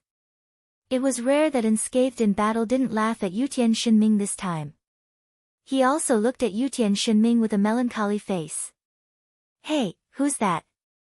Yutian Shinming suddenly pointed his finger. What? Unscathed in Battle didn't have eagle eyes, so he could only stare and wait for that person to come closer. I think it's Qianli. Yutian Shinming said. Unscathed in Battle was stunned, but he obviously wasn't as stunned as Yutian Shinming. He opened his friend list and saw that Qianli's ID was still black. The person slowly walked closer. Unscathed in Battle looked up and was also stunned. Indeed, this person looked like Qianli. The person got closer and closer. It seemed like he was heading towards the tavern behind Yutian Shinming and Unscathed in Battle. However, the two of them could already confirm that this person wasn't Qianli. They did look similar, but the difference in their aura was too big. Qianli was always straight when he walked on the road. He gave people the feeling that he was a piece of iron that wouldn't fall or soften. But this person? He was basically a puddle of mud. He made people feel like they were crawling. How could this be Qianli? Chapter 968. The person finally walked in front of them.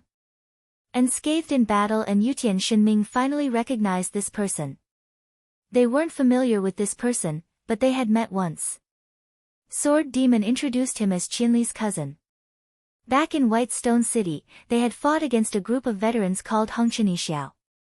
In their eyes, this person was also a strong person who was insanely strong, but Qianli said that he didn't know martial arts. No one really understood. In any case, they hadn't seen this person since then. This person wasn't a player from their Cloud City, but at this time, he suddenly appeared here. While Unscathed in Battle and Yutian Shinming were reminiscing, Gu Xian had already arrived in front of them. The two straightened their backs and were about to greet him, but Gu Xian didn't even look at them and walked past them. The two were startled and immediately turned around. Gu Xian was already about to enter the tavern, so they immediately called out, "Hey!" What? Gu Xian actually didn't turn his head. He was already too lazy to even turn around.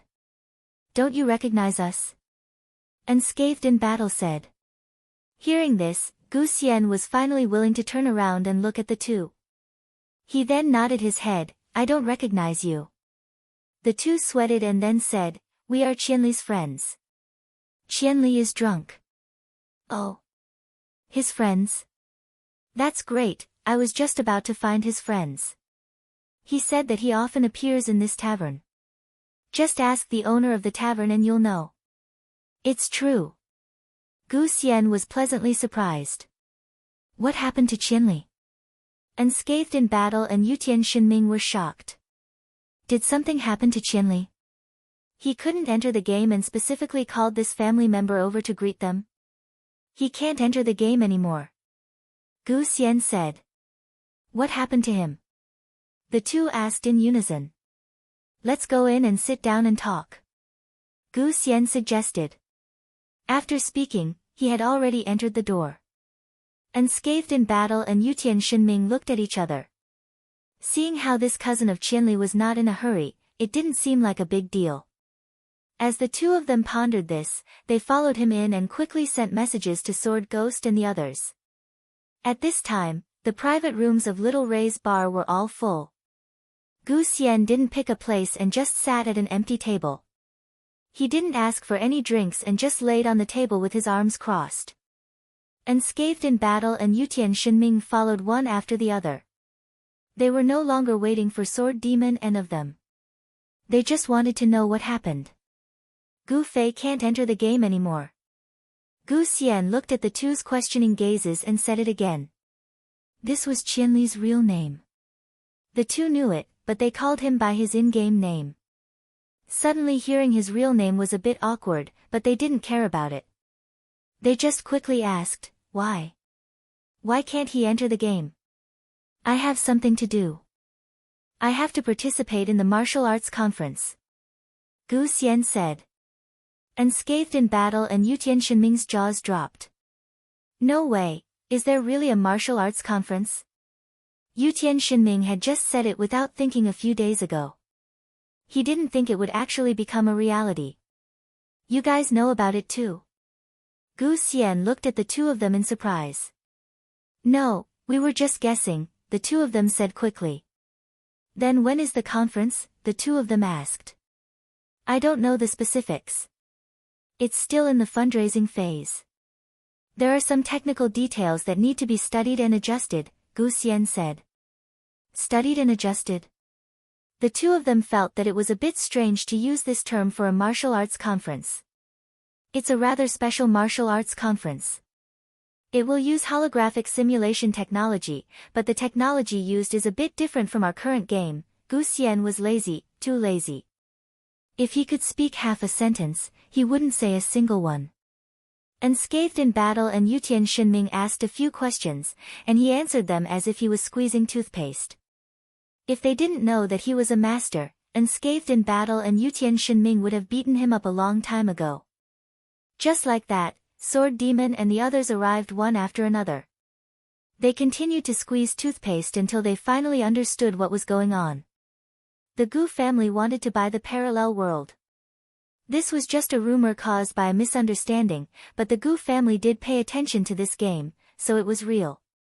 The person who acted as the middleman was none other than Gu Xian, who was so lazy that it made people grit their teeth in anger. He was the one who explained the situation of this game to his family. The main point wasn't the game itself, but the holographic simulation technology used in this game. This technology could obviously solve the communication problems in the current Kung Fu world. The Kung Fu that Gu Fei and the others learned wasn't martial arts. Martial arts were for strengthening the body. The Kung Fu that Gu Fei and the others learned had only one purpose, to kill the opponent. That phrase that assassins often used to show off was actually very true for Gu Fei and the others. What they learned was to kill, not to perform. This kind of technique, in a sparring environment, could not bring out the essence at all. As it was passed down from generation to generation, it was becoming more and more like a form, not a meaning. There were too many moves and techniques that the practitioners could only learn and teach. These heavy moves that would either kill or seriously injure someone the moment they used them. Who would dare to use them carelessly during sparring? This problem troubled not only the Gu family, but the entire Kung Fu world. Kung Fu was entering a dead end, because the most valuable essence could not pass the test of actual combat, and later generations could not improve on it. There was no development in Kung Fu, and it could only be inherited blindly. This in itself was already a kind of degeneration. What followed was the weakening of the spirit that Kung Fu represented. More and more juniors' understanding of Kung Fu was just a concept, and more people began to give up on Kung Fu. Giving up was the opposite of the indomitable spirit that Kung Fu represented, the spirit of never giving up, and the spirit of going forward even if there were millions of people. This situation made people worry, but no one had a better solution. Finally, the holographic simulation technology used in the parallel world gave them a glimpse of hope. This technology was first used in the military, but now it had been mastered by this game company in the parallel world. When the Gu family realized this, they immediately contacted the entire circle to discuss the feasibility of using this technology to change the current lack of communication in the Kung Fu world. Kung Fu wasn't something that anyone could use just because they wanted to. Of course, it was the same for techniques. After the leaders of the various sects in the Kung Fu circle discussed and agreed on this possibility, they immediately contacted the game companies in the parallel world to see if they could cooperate in this aspect. This kind of high-end technology symbolized wealth, and the Kung Fu circle had long been a disadvantaged group, so they could not see any commercial value. Moreover, the purpose of seeking this technology was not to rely on it to create wealth, so why would the other party be willing to cooperate with them so easily? Therefore, the people in the Kung Fu circle were prepared for a long and arduous process of negotiation. However, unexpectedly, the parallel world seemed to be quite interested in the idea of cooperation. It could be said that they gave the green light, and even suggested that this technology could be used to hold a martial arts competition that the Kung Fu world had never held before, to strengthen communication and expand its influence. However, according to the original intention of the Kung Fu circle, they only wanted to find a way to communicate, and did not want to put themselves on display. Moreover, their technology was a standard method of killing and injuring people, and a harmonious society did not need to promote it. The game company wanted to hold a competition, but it seemed to be pursuing commercial value, which did not match their ideals. What surprised them was that after a simple discussion, the game company expressed great understanding, and then agreed to only help organize a sparring competition that was limited to the Kung Fu circle. The discussion between the two parties was very pleasant, but for the people in the Kung Fu world, holographic simulation had different requirements than online games.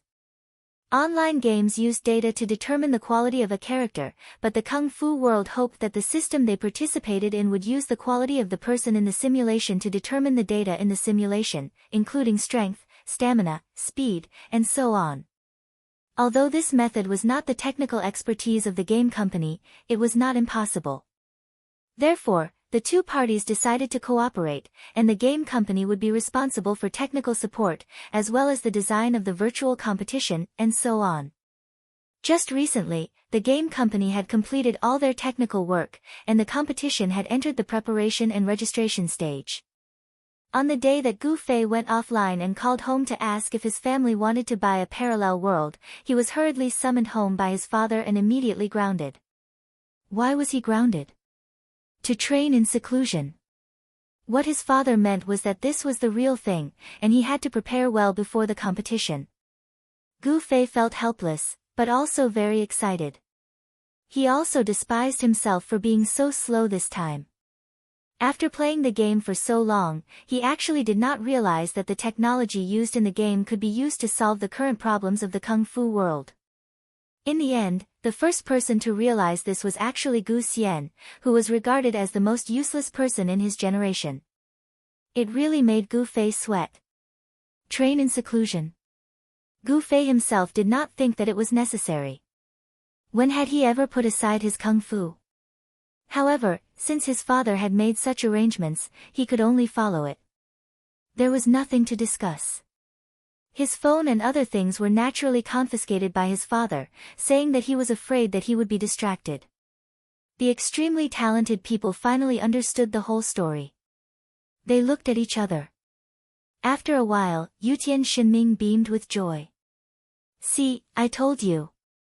I told you that there was going to be a martial arts conference, haha. Will Qianli return to the game? Sword Demon looked at Gu Xian and asked. Everyone suddenly fell silent. They understood that if it was such a system, it would be much more attractive to Gu Fei than the parallel world. In the parallel world, they had heard Gu Fei complain about not having strength and speed more than once. Looking back at everyone's ardent and hopeful gazes, the lazy Gu Xian only rolled his eyes. Probably. He asked me to come and find you, his friends, so that I can bring you a message. What? Everyone asked. He's leaving for a while. Don't be too afraid, Gu Xian said. Fuck. The group of experts gave him the middle finger. Who would be afraid? Damn, they don't know how to be humble. We're experts. Experts. Chapter 969. After learning about Gu Fei's accurate information, the group of very overpowered experts no longer worried. Everyone continued to enjoy their gaming lives boldly. Apart from them, most people didn't even notice that Qianli, the great expert, hadn't appeared in the tavern for a long time, flipped the table, and yelled for a wanted mission. Except for one person. This person had been staring at Qianli's name since he entered the game. He knew that Qianli hadn't appeared for a day. He also knew that Qianli hadn't appeared for 2 days. He started to be surprised when Qianli hadn't appeared for 3 days. Qianli hadn't appeared for a week. He suddenly felt lonely. He realized that if this person wasn't around, what was the point of being in the game? Where should he go? Yi Xiaowu only had game information. He didn't have a network of friends like Sword Demon and the others.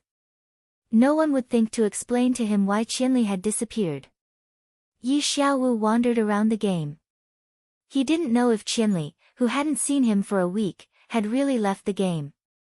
Yi Xiaowu even wanted to find Sword Demon and the others to ask, but he thought about their antipathy toward him. He guessed that if he asked them, they would definitely say something. Could he tell them the truth? Yi Xiaowu couldn't make up his mind. At this time, he waited for a system maintenance update notification. As a routine maintenance for online games, it was normal. No one took it too seriously. However, after this maintenance, it immediately caused an uproar. Why? Because the efficiency leveling method that had just been popularized was no longer useful. From Cloud City to Moonlit City to Baishir City, all the leveling areas that had been developed in the main cities suddenly became a suicidal leveling method. Smart players had long understood that the efficiency leveling method was to thoroughly understand the attack patterns of the small monsters, then use their own attack patterns to bring out a small monster's counterattack pattern. This repeated, so it was efficient and safe. However, after this update, the routine was no longer useful. The reason was very simple. The small monsters' attack patterns had changed. Many people knew what was going on. The game company was going to boycott the efficient leveling method. However, the players didn't care so much. There were too many efficient leveling methods. Many of them had spent money, and now that their money had been wasted, they felt indignant and wanted to demand an explanation. Who could he ask for an explanation? Look for whoever taught him. It looked like the studio would be the unlucky one again, but in fact, it wasn't. The bosses of the gaming studios were all shrewd people. They were sensitive about things like leveling efficiency. The game company would make a move sooner or later. Nitrite wasn't the only one who understood this. All of them understood it. Although they were all trying their best to make money from the efficient leveling method, they all knew that this was a one-time deal. As soon as the game company made a move, they would have to stop immediately. Therefore, from the very beginning, they had foreseen this update and the players' reactions after the update. Therefore, they would explain everything that needed to be explained clearly. However, this time, the game company moved so quickly that they didn't expect it. Now, although many people had opinions about them, at least they couldn't say that the studio was cheating. This was because those who wanted to learn in advance had already been informed by the studio that such a thing would happen. In the end, the more unlucky ones were the second-hand dealers. They learned the efficient leveling method in the first wave and then began to sell it at a low price. Their business wasn't big, and they didn't have much strength. At this time, they were all being chased by people asking for a refund. It was unbearable. Yi Xiaowu was pleasantly surprised when he went online and discovered the update. This tumor that he thought would destroy the game had finally been eliminated. However, this kind of trick was only treating the symptoms and not the root cause. What about Qianli Drunk? That was the source. Qianli Drunk was still offline. Yi Xiaowu felt that every day when he went online, he would hold his friend list and look at this name. He couldn't figure out whether he was hoping for him to light up or not. It was a big bitterness. He couldn't go on like this. What the hell was this person doing? He had to give an explanation. He left just like that. He didn't even say hello. He was too disrespectful to his opponent. Yi Xiaowu kept an eye on Gu Fei. Of course, most of them were active in Cloud City. In the end, he felt that he had to seek the truth from Qianli Drunk's friends. He felt that these people should know. Yi Xiaowu didn't have these people as friends. Even if he did, it would be useless. They would definitely be blacklisted. He could only wait pitifully at the places where these people might appear. Yi Xiaowu was finally blessed by a little luck. Among the people he met while waiting was Sword Demon. If he could ask the truth from the elite group, this person could only be Sword Demon. Yi Xiaowu didn't have time to rejoice when he found that the Han family young master was also with Sword Demon.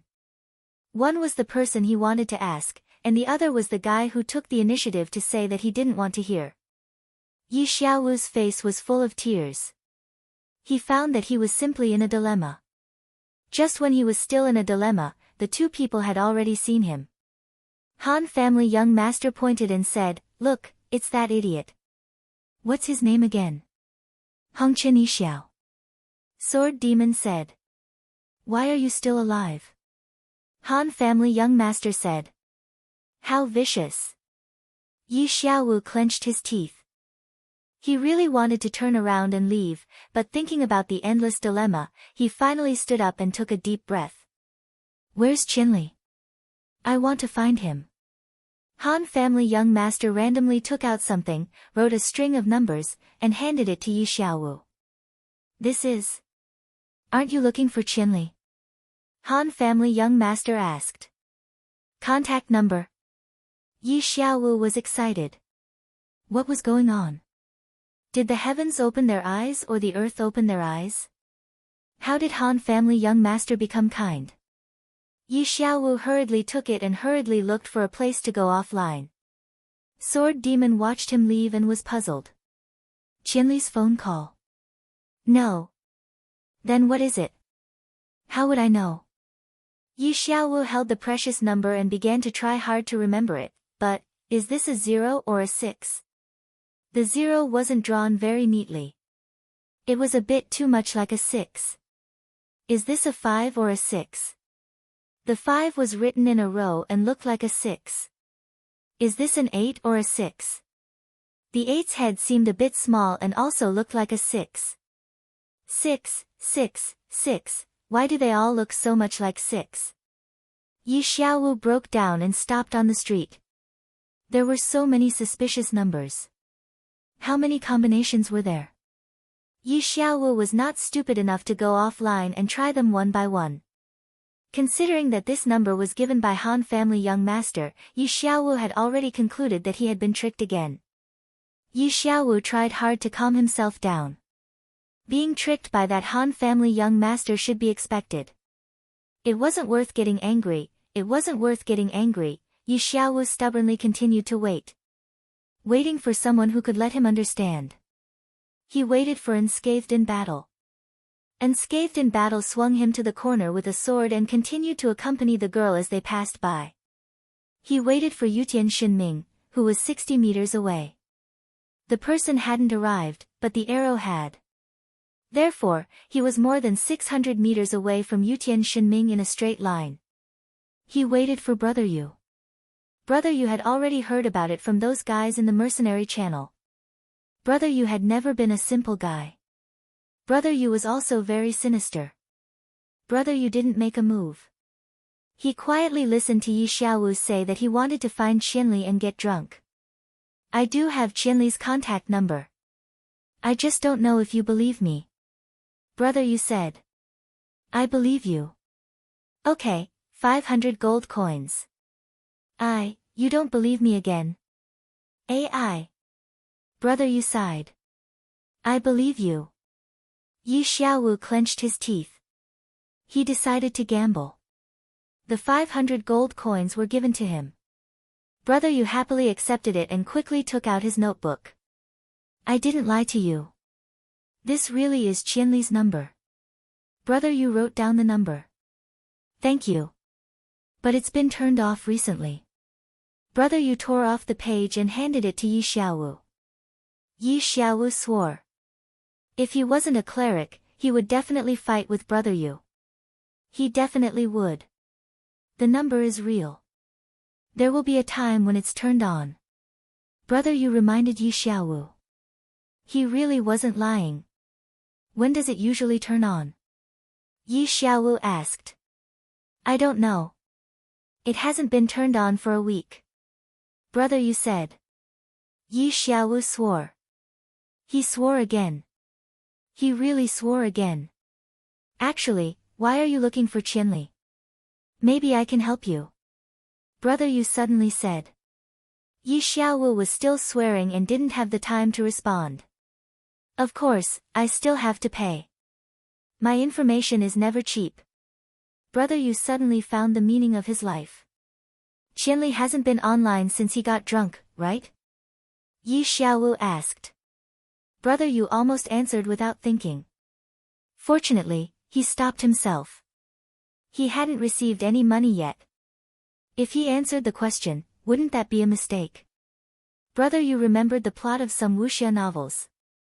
He raised a finger. 100 gold coins for one question. Yi Xiaowu. Yi Xiaowu wouldn't be creative if he swore again.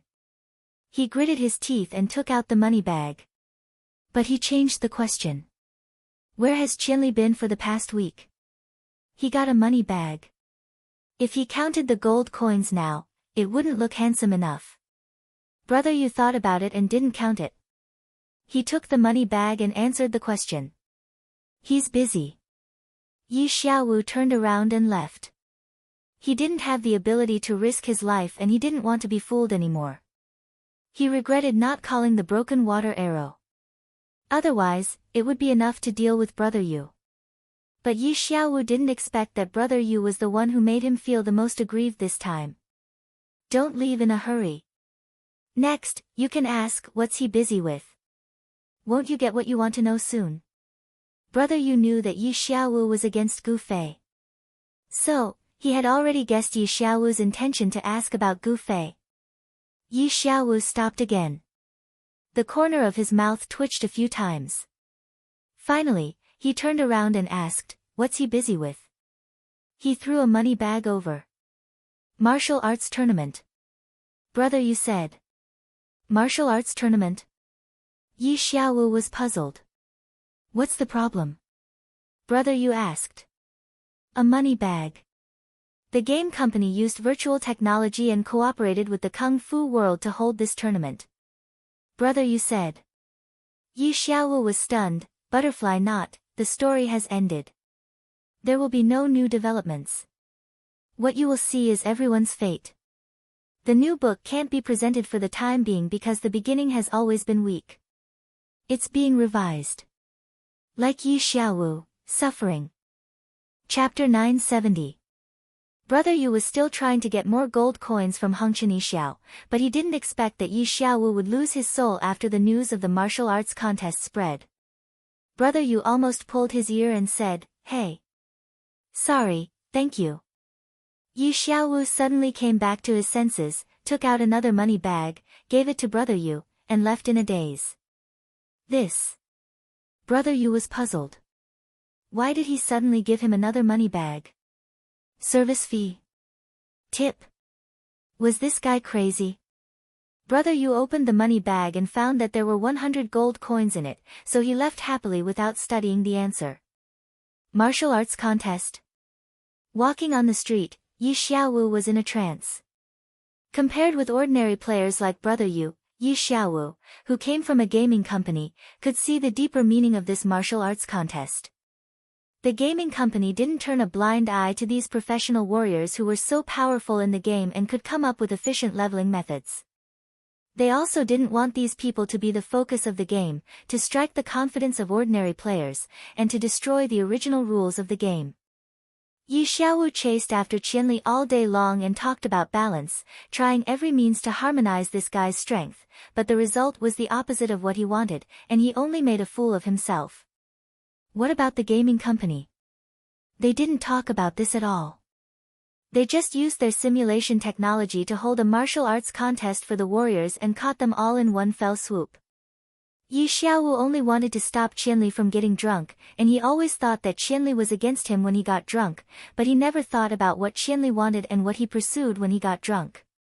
He didn't think about this, but the gaming company thought about it. The martial arts contest was just the beginning.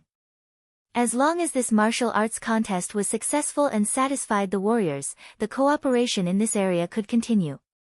The gaming company completely used their technology to provide a platform for these warriors, a platform that didn't need scenery, missions, equipment, bosses, or NPCs. It only needed a simulation platform for interaction. Ordinary people would scoff at such a simple interactive online game, but it was exactly what these martial artists needed. With a platform that they needed more, how many people would return to this parallel world? At least judging from the current situation of the martial arts tournament, 1,000 Miles Drunk had already disappeared for a long time. He might come back to the game again, but he would never have the passion he once had. No, it should be said that Qianli never had any passion for the game when he was drunk. This was a choice he had no other choice. And now, the Parallel Worlds Game Company had given them a better choice. How could they continue to stay in something that they had no love for? Even if he returned to the game, it would only be a memento and not a continuation. He had been so busy, but it turned out that it was all for naught. Boss, in the end, you're still more skilled. Looking up at the azure sky of the parallel world, Yi Xiaowu finally smiled. Although everything he had done seemed like a clown's trick, the situation he had hoped for had finally come. He didn't care about the process. As long as there was such a result, then everything was fine. Qianli was drunk. He had no enmity with him and was just stating the facts. Speaking of which, he was a pretty good person. Yi Xiaowu recalled the first time she had met Qianli and how he had saved her when he was drunk. That's good, really. Yi Xiaowu smiled and exited the game with a white light. Too many players didn't know what had happened in the past few days, but it had a huge impact. They were entangled in the fact that they couldn't use the efficiency leveling method.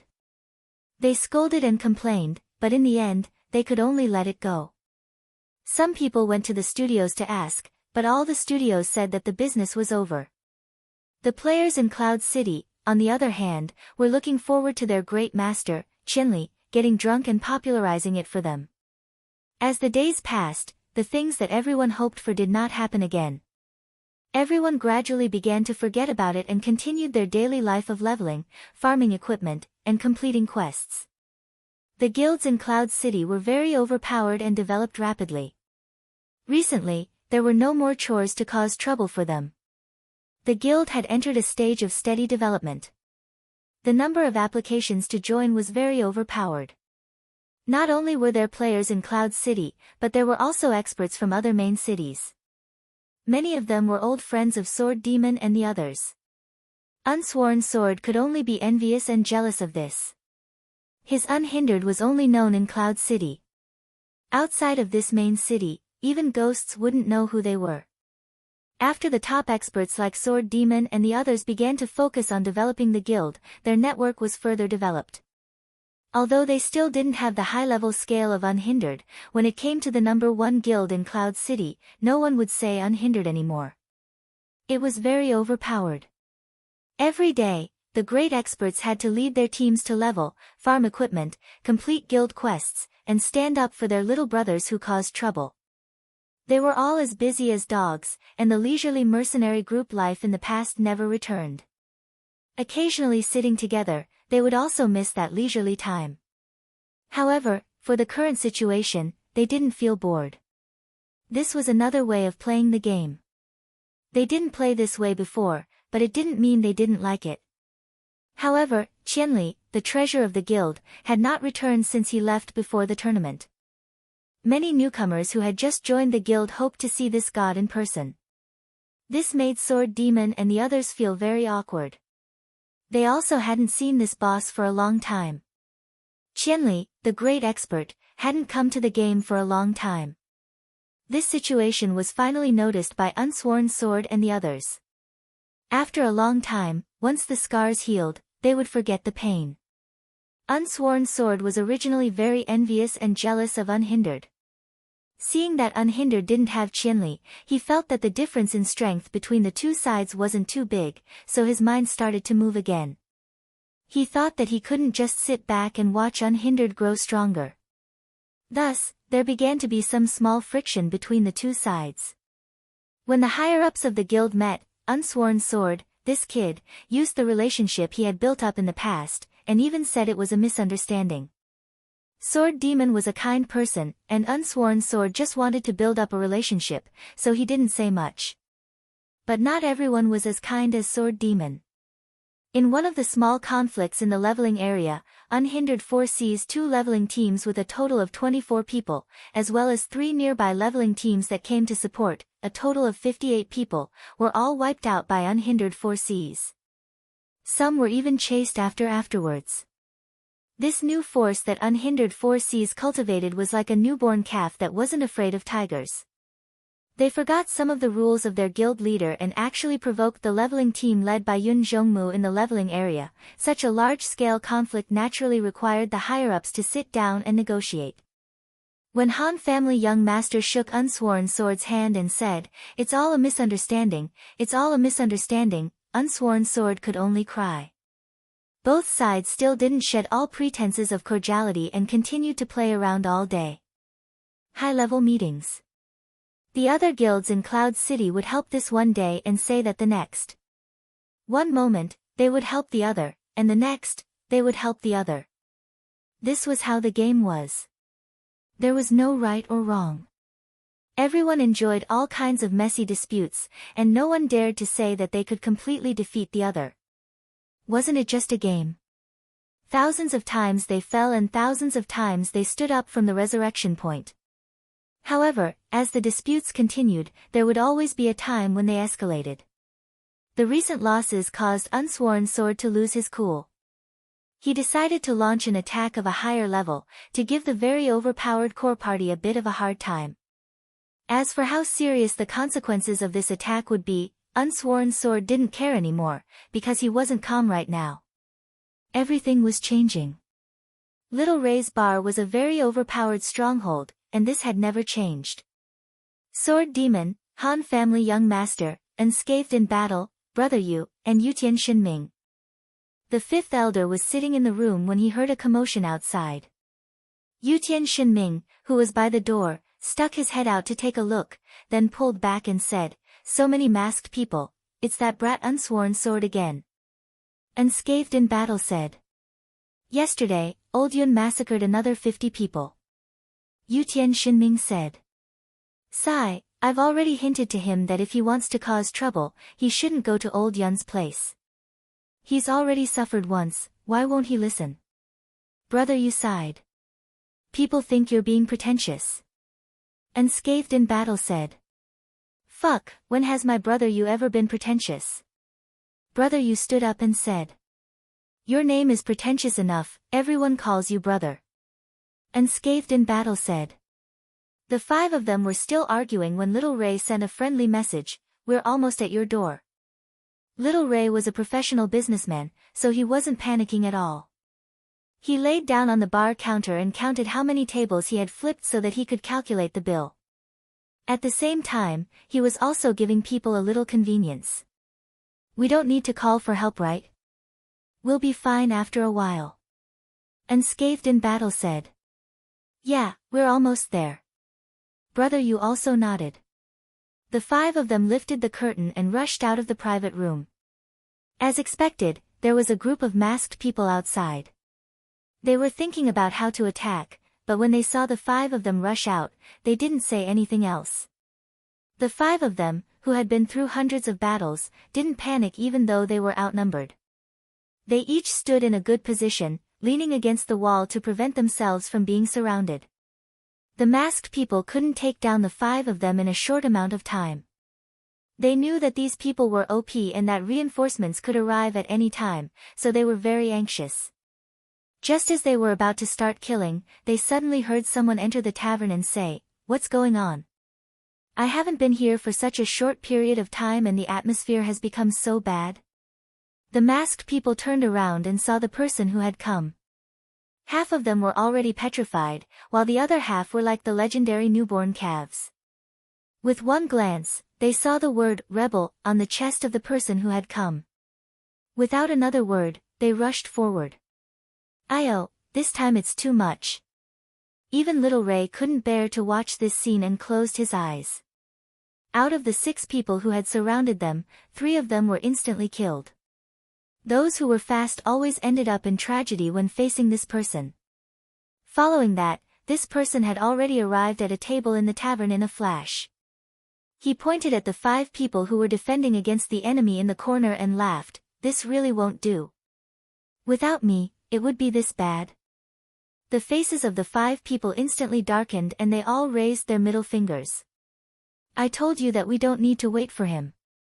This is just boosting his prestige, damn it, even if we don't wait for him, he will still be the fastest. What else can we do?" There were still some newborn calves who wanted to pounce forward, but they were already held back by the previously petrified half of the people. "Retreat," someone said in a deep voice. "Retreat?" The guild leaders said that this time, "We won't stop until one of us is dead." The newborn calves were full of vigor. "Don't worry, the guild leader will understand," someone said. "Why?" "Because this person is called Qianli Drunk." The person who said this had a sorrowful tone, as if he had already foreseen that their guild was about to come to an end. "The legendary Qianli Drunk?" The newborn calves opened their mouths wide. Gu Fei turned his head to look at them. "Has it been that long? Has it become a legend?" "You're back. Go on with your business, we were just passing by." The group of masked people disappeared dejectedly. The 5 experts were not feeling good at all. This comparison was a little too ridiculous. This person had not appeared for so long, but the moment he appeared, he scared everyone away. Just the deterrence of his name was already stronger than the 5 of them combined. This was really annoying.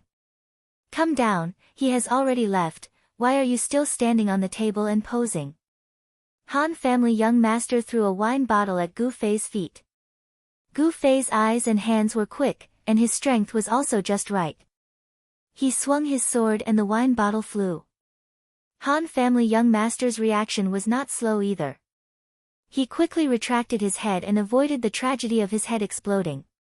Unscathed in battle, and Yutian Xinming laughed secretly. It had been a long time since they saw this person being taken advantage of. Gu Fei waved his hand, and a few shiny gold coins flew towards Little Ray. "Is that enough?"